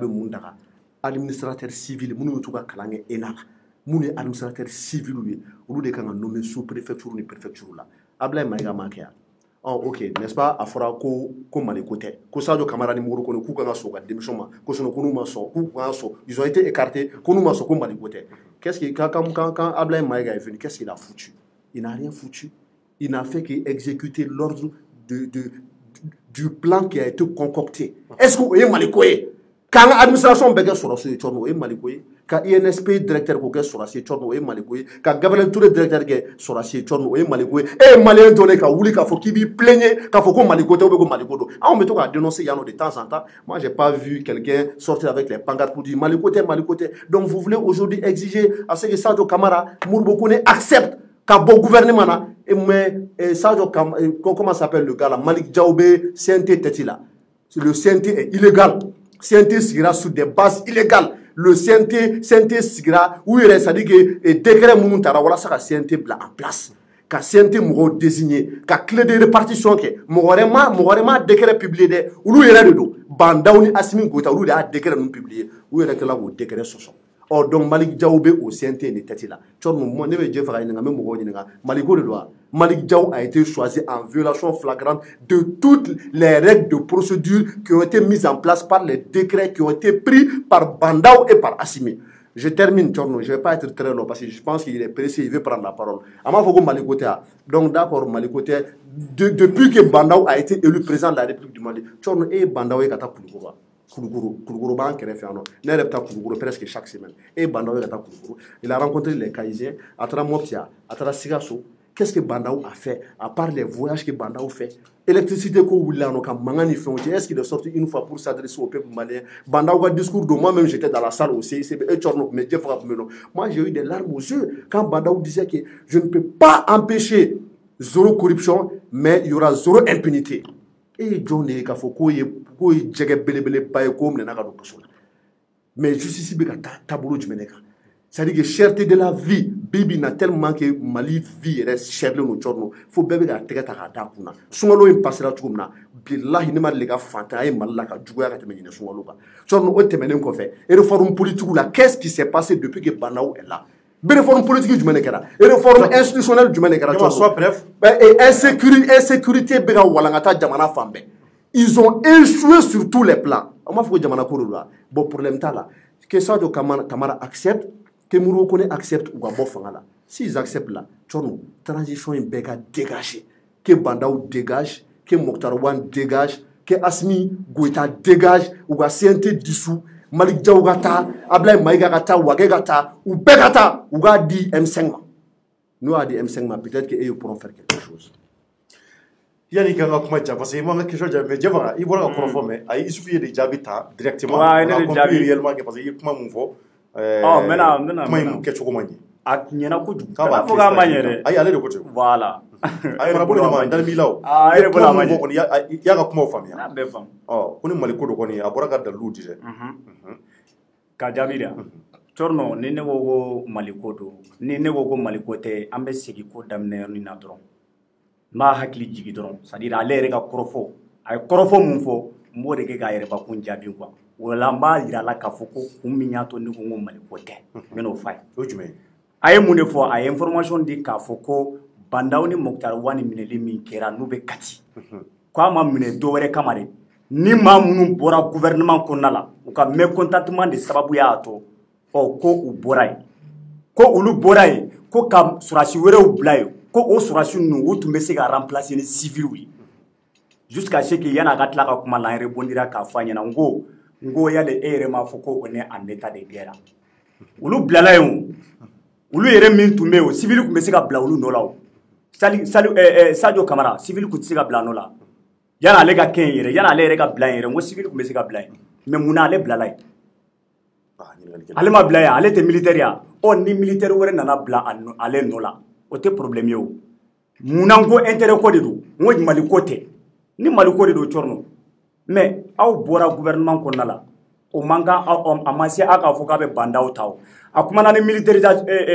militarisation ye ko militarisation an kumana yan tout le monde a parlé de ça on a tous dénoncé ça mais mun na an ka dénonciation ma se ka taa ba la a wagati parce que anw tɛ fanga la o sinon qui n'a pas parlé de ça même le M5 RFP o ma kuma kan maliden bɛɛ lajɛlen Mali kɔnɔ Mali kɔ kan bɛɛ lajɛlen m'a dénoncé k'a fɔ k'an ka administration bɛ ka militariser bɛɛ m'a fɔ mais an sera ka mun falen la an tɛ se ka fɛn falen a la parce que anw tɛ fanga la marifa tɛ anw bolo fɛn tɛ anw bolo k'a fɔ k'an bɛ se ka fɛn falen a la mais Zeyna parce que mun na wulikajɔ ma sabati o ko la parce que à l'époque ça les arrangeait a tun b'olu arranger parce que maa minnu bilala a place olu de ka maa bilalen don olu ka maaw bilalen don olu tɛ wulikajɔ sabati o ko la parce que mɔgɔ minnu nomina an wulila k'a fɔ ko comment dire administration militarisée maa minnu bilala yen olu ka maaw de don u tɛ se ka kuma o mais cette fois-ci u ye wulikajɔ sabati fo ka taa u tɛgɛ da bandaw ni Mokhtar Wane ka kana parce que dɔ wɛrɛ tɛ olu bɔra gouvernement kɔnɔ donc jamana ko tɛ intérêt ko de don moi j'ai pas menti ne bɛ k'o yɔrɔ min fɔ c'est très clair n bɛna ni ayi ni temps ka ca parce que je sais pas comme on est là depuis un bon moment mais i b'a dɔn Jeff ka bɛ ka kuma na ne ka kuma t'o yɔrɔ fan fɛ mais je pense juste pour terminer juste Tchorno e bɛ to ne ka kuma de ne kumana Tchorno ale kumana i ma kuma tigɛ il comprend il comprend parce que j'écoute ale kumana i ma kuma tigɛ a la il faut le laisser parler a kumana i ma kuma tigɛ a la je pense qu'il va nous amener sur un autre terrain non je suis pas là mais parce que e ko ne ka kuma ma de ko Mali ko tɛ ne ko Mali ko don min na n bɛ k'o de f'i ɲɛna mun min y'a to n y'a f'i ɲɛna n ko Mali ko de don laisser continuer. Ma fama. Laisse-le continuer. Donc, wagati mina militarisation ko kɛra je vais revenir. A fɔra ko administration est militarisée bɛɛ lajɛlen y'a dénoncé on a tous dénoncé parce que il y a un retard de là. Tu m'as mis en retard. J'étais là en train d'argumenter et de la garder interrompu. Mais Tchorno Tchega plateau organiser ça. Après nyama a ka tengo. Kuma bi bolo samara bolo nyama. Kuma bi baba. An ka taa dɔrɔn. An ka taa. Donc Tchorno, c'est-à-dire ni ne ko jamana ko de don. Ni ne ko jamana ko tɛ intérêt personnel ko de don. Mais ces gens-là, ni e bolo e tun bɛ gouvernement kɔnɔna la. On t'a nommé là-bas, c'est un poste politique. Mao m'avait blabla gouvernement qu'on a la poste politique ou de dos. Maintenant, il tombe à manier ibolo parce que Beba Kalama a fait Mokhtar Wane a fait Mokhtar Wane a fait qu'on a la Achimani. Oh, Tchorno, ou Boraïo. Mamou, il est bla, il est boy, mouna parce qu'il bla la barra mouna manier. Il est boy. Côté sécurité, Jom Sega faut qu'avoir sécurité B. Athéon. Oh, now bla la sécurité là, now bora au sécurité là. N'aw bilala protection civile là n'aw bora au protection civile yɔrɔ la ka maa wɛrɛ bila aw nɔ la mɔgɔ tɛ se ka c'est-à-dire moi je suis pas là en fait pour soutenir ceux qui les ont remplacés parce que u ma baara foyi waleya fɔlɔ mais mankan de man ka kɛ sababu ye olu man ka wulikajɔ de sabati k'a fɔ k'olu bɛ t'u tɛgɛ da bandaw kan ko ka taga n'o ye kuru ou bien ka taa ni Mokhtar Wane ye ko parce que olu ma reconduit gouvernement kura in kɔnɔna la o gouvernement mun sigira sen kan a mɔgɔ minnu donna a kɔnɔna la ni u donna ni Mokhtar Wane ni bandaw ka hakilina de ye o ko o ma taa olu min ji fɛ ne ko n'u ye wulikajɔ sabati o sira fɛ u m'a kɛ Mali ko la u y'a kɛ intérêt personnel ko de la Tchorno voilà c'est propre. Ok Tchorno. Je vais le répondre très brièvement. D'accord. Je pense qu'il est parti tourner très loin alors qu'il n'a pas besoin. Je n'ai pas tourné. D'accord. Je peux continuer. Allez-y, Youssouf. Il est parti tourner en Chine alors qu'il n'avait pas besoin qu'à non, je termine. Tu me laisses parler, s'il te plaît. Je pense que j'ai la parole. Ok, donc s'il n'a pas fini, il peut continuer. Je lui donne 5 minutes après. Nous sommes là. Non, allons-y. Donc s'il est satisfait, je vais continuer. En fait, non, il a tourné trop bien. C'est pas la peine. Moi, s'il vous plaît, allez-y. C'est mon jeune frère, je peux le conseiller. Peut-être que je vais l'avoir en formation chez le politologue. Non, je parle des réels politiques parce qu'il ne comprend pas ce que c'est que la politique. Jeff ne connaît pas la politique. Je vais lui expliquer, il va comprendre tout de suite. Et Tchorno, le colonel Sadio Kamara et le colonel Moro Kone ont été désignés ministre de la Sécurité et ministre des Forces armées à la Kamakote, Djamana Kote, Djanye Kote, ou Blala et no de Tchorno par force. C'est ce que j'ai dit aux jeunes Diefra. Ils ne comprennent pas ce que c'est que la réelle politique. La réelle politique, c'est que Tchorno fait Moumba Nyekoro. C'est-à-dire que on est obligé de faire face. Problème Moumba Nyekoro, on est obligé de faire face à ce problème-là, ou des réels politiques. C'est ça le pragmatisme. Je dis qu'il faut sortir de l'émotion. Tout ça, c'est des théories. Moi, je te parle de la pratique. Bibina Tchorno, qu'est-ce qui bloque le Mali? Moi, je suis dans la recherche de solutions. Je ne suis pas... C'est-à-dire qu'aujourd'hui, là, tu sais, il va y avoir une posture adoptée. Je ne suis pas aujourd'hui là pour parler des problèmes. Il y a un problème, il faut Mali qu'on aura signé. Allez, je vais faire un peu de photo.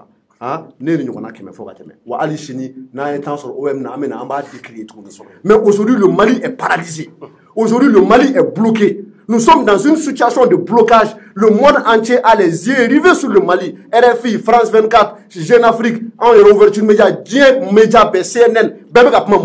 Mali. Pour quelles raisons? Parce que deux éléments essentiels de la jette du CNSP ont été chassés du gouvernement. Dom Mourboukone et Sadio Kamara. La explication la garde nationale occupe une grande partie de l'armée malienne. Otene Youssouf Mangaraka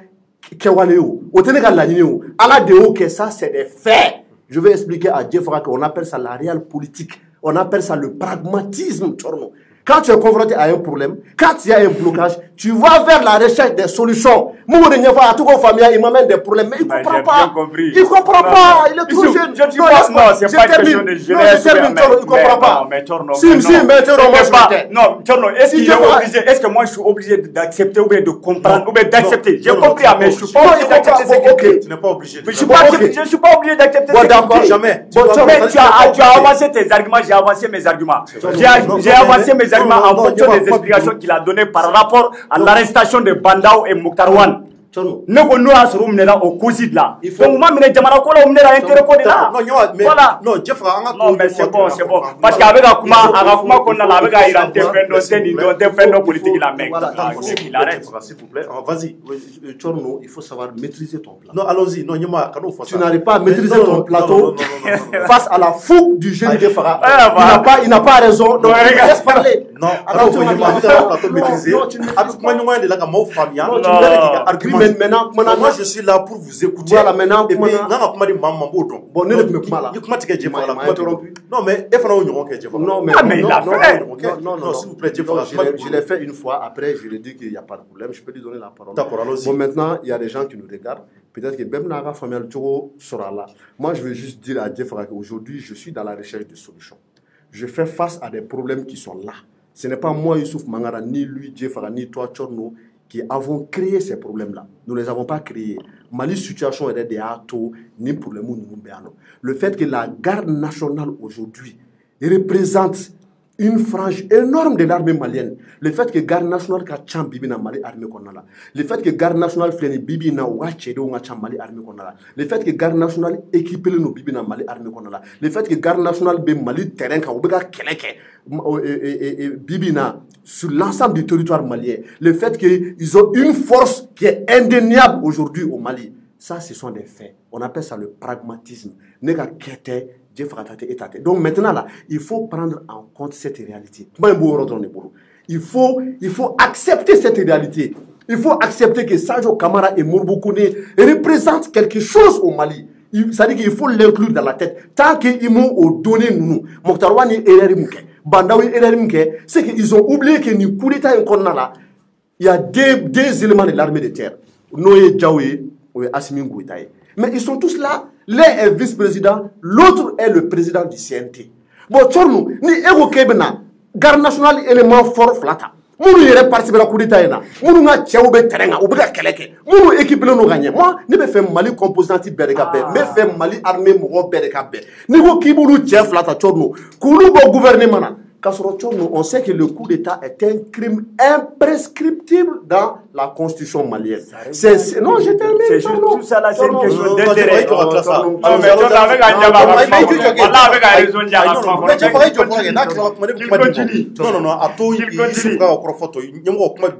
Le fait que le coup d'État est un crime imprescriptible qui est consacré dans la constitution du Mali, ce qui veut dire que ni un coup d'État pour le moment, ni Assimi, ni Diao, ni Wagé, ni Mouroubokone et même ni Sadio Kamara n'ont été amnistiés. Amnistiés pour notre devoir. Ayo communiqué, Anya Farako, Anya peut effacer à Bana pour susciter Kalania Otale. Ayo Kouleta Mga, on note Minakama. Ces gens-là n'ont pas encore reçu cette garantie-là. Au loi d'amnistie voté k'a fɔ ko CNSP mɔgɔ minnu wulila ka taga dankari bɛ la CNSP mɔgɔ yɛrɛ ko k'olu ye mun kɛ ko coup d'état tɛ mais Tchorno il faut arrêter aw taara ka taa marifa de jɔ IBK kunna k'a lajɔ ka IBK était incompétent il a échoué parce que Mali kɔnɔ la fɛn camanba de bɛ mun ma marché mais o taara ka taa marifa de jɔ a kunna ka discours d'a ma IBK yɛrɛ ko a ka kuma kɔnɔ la ko ai-je le choix o kɔrɔ ye mun ye ko est-ce que choix bɛ n bolo o kɔrɔ ko aw ma choix di yan nɔ a bɛ faamuya o Tchorno mɔgɔ hakilima bɛɛ b'a faamuya donc olu minnu ye o acte imposé kana ka tila kana fanga la tuguni n y'a fɔ Jeff ko ala kama ko tɛ Mali ko tɛ foyi wɛrɛ tɛ Sadio Kamara même o de fini la o Sadio Kamara même o de fini Sadio Kamara non je parle de la réelle politique c'est-à-dire que n'i y'a Sadio Kamara ni Morocco bilala ni place fila la parce que ala kama ko tɛ c'est le rapport de force et ce sont les réalités du moment qui ont fait que ces deux hommes-là ont été nommés à ces postes clés parce qu'ils représentent beaucoup de choses dans l'armée malienne et dans les CNSP. Donc à la date d'aujourd'hui, donc ça veut dire que quelque part là, vous allez créer des frustrés. Est-ce que le Mali a besoin que frustrés gars? Imagine Tchoroni, tu as des flaques là. Est-ce qu'on n'allait pas aller vers les solutions? C'est-à-dire que ne faisons pas Jeff, n'a aucun Mali côté. Wagé mouneke kanye. Quand Sadio Kamara ni Mouroubokone Wagé n'a rien foutu de bon. Mais Wagé est resté dans le gouvernement. Non, mais ce n'est pas à moi d'apprécier ou de ne pas apprécier. C'est même le cas Mokhtar. Non, il y a non. Wagé paraît. Non, mais parce que je vais parler. Il faut que je parle. Non, il faut que je parle parce que le cas Wagé et le cas Mokhtar. Mais qu'est-ce que j'ai dit? J'ai dit même moi à la place de Bandao, je ne veux pas reconduire Mokhtar parce que il y a donc un Mokhtar maintenant s'il a reconduit Mokhtar et que il a aussi reconduit, comment dire, Wagé. C'est pas à moi. Le choix n'est pas à moi, en fait. Mais Ouloumanga Mouro de Mineko, parce que peut-être Katana Tilamoueko, parce qu'ils n'ont pas été reconnus dans le gouvernement. Donc, ça veut dire quoi? Ça veut dire que ce n'est pas une question d'intérêt général, mais plutôt une question d'intérêt personnel. Et puis, en plus, avec Mouré, il a tourné. Ils n'ont pas été amnistiés. Donc, ça veut dire quoi? Ils se battent pour leur propre, c'est-à-dire pour sauver leur propre tête. Et non pour l'intérêt général. C'est tout. Est-ce que je peux terminer? Voilà, il faut lui dire de se calmer. Ok. Ok, je vais terminer. Et moi, ça me fait mal quand Jeff parle de Sadio Kamara de Morocco. Il dit que il m'a fait Aboulou apprécier. Il apprécie. Il dit qu'ils ont échoué. Au moment où Mali est en otage. Mais quand je parle de l'exemple de Wagé, il dit que non, c'est pas à moi d'apprécier. Si tu apprécies pour Sadio Kamara et que tu apprécies pour Morocco, tu vas apprécier pour Wagé. J'ai pas apprécié pour Wagé. Non, tu vas apprécier. Non, s'il te plaît. Il va apprécier pour Wagé. Je termine. Il va apprécier pour Bandao. Il va apprécier pour Abdoulaye Maïga. Non, donc, moi, je veux que tout le monde revienne à la raison et qu'on puisse faire face à la réalité et qu'on sache que ces deux éléments incontournables que sont Mouroubokone et Sadio Kamara, on ne peut pas les éjecter comme ça du pouvoir parce que quand on dit que Malikodo, moi je parle des réels politiques et je fais face à la réalité. Merci Nyama, Youssou Mangara, merci beaucoup. Et en tant que 22h sera malheureusement c'est qu'il y a une question parce que notre bandau diminaka be fangabla abna kololo dossier jamana mawa donc beba donc a fo a kololo dossier jamana parce qu'en réalité communauté internationale be de nyeba anan wakati na malien be de nyeba auna donc wafana u kana lajeni nga se ka fembe anka komumbe kabina do fara anga geleya uka donc uta anga lanyini sababu de ato albi ameka kunafuni nyema nundi akadanya albi alaka ben sabatina uni nyonche anye kunafuni laba munu soro wat na mboro ko foye anya meka fode ko abolemba fe ka fo nunu ngeme ka nyoko trabaso ko kuma kelendro ne be ko nunu ngono abolemba fe ko oyi dimenye ayirama ka fo kuma ngono ko ukala je ko banda ukala ni ngaseka Mokhtar wani kale bla mawreka na pour que gouvernement nyina makasiki donc ko bandaw kɔni k'a ko tɛtɛw k'a banbo ma kosɛbɛ donc kuma ninnu samanen don o la an y'o kɔrɔfɔw mɛn fɔlɔ donc nka en attendant yan'an ka kunnafoni wɛrɛ mɛn an da bɛ se o ma donc k'a yira aw la k'a fɔ nin ko de kɔni bi nin waati in na Bamako yan nɔ donc hali bi kuma ɲɔgɔnyaw bɛ sen na fɛn ma fɔ an ye MINUSMA fana ka publication ye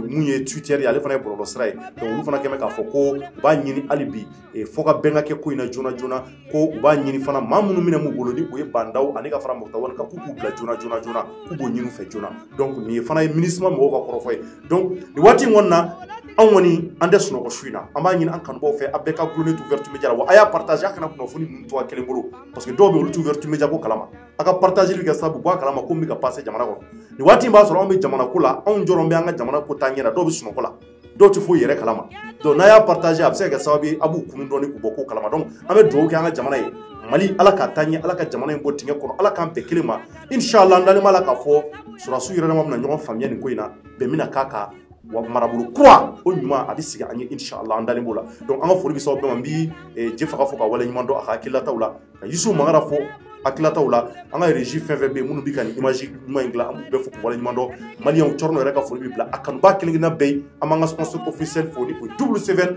an b'a fɔ a y'aw sɔgɔlen to Ouverture Media la an ka chaîne YouTube n'an ka page Facebook an b'a fɔ aw ye inshallah kunnafoni wɛrɛ minnu mana bɔ nin ko tɔ in na su tɔw kɔnɔ an bɛ bɔ ka se ka o di aw ma en temps réel merci à toutes et à tous.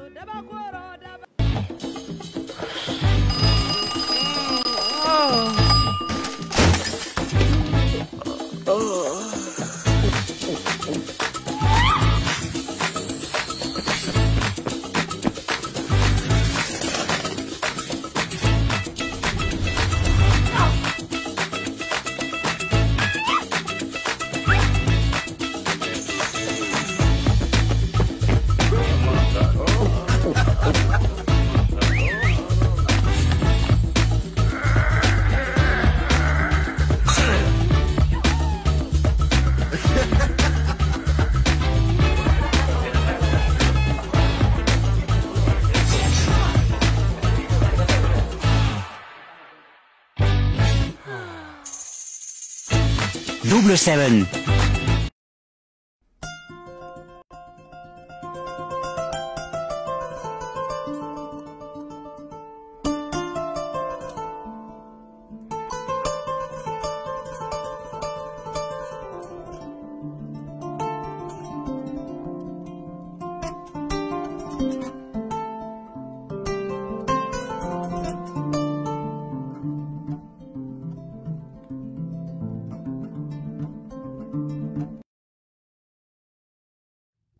ADDF ni bɛɛ lajɛlen ko a ma Association pour le développement durable des femmes du Mali ale ye jɛkuluba ye i komi n'a fɔ a tɔgɔ yɛrɛ b'a fɔ cogoya mun na min ka laɲini n'a ka cɛsiri ye musow ka ɲɛta ye k'a ta ka hakɛw lakanali ma a ka kalanko kɛnɛyaw fo ka taa se a ka baarakow bɛɛ lajɛlen ɲɛnabɔli ma ADDF ka baaraw hukumu kɔnɔna la a ye laɲini caman ta ka ɲɛsin an ka togodaw ma minnu lawaleyali daminɛna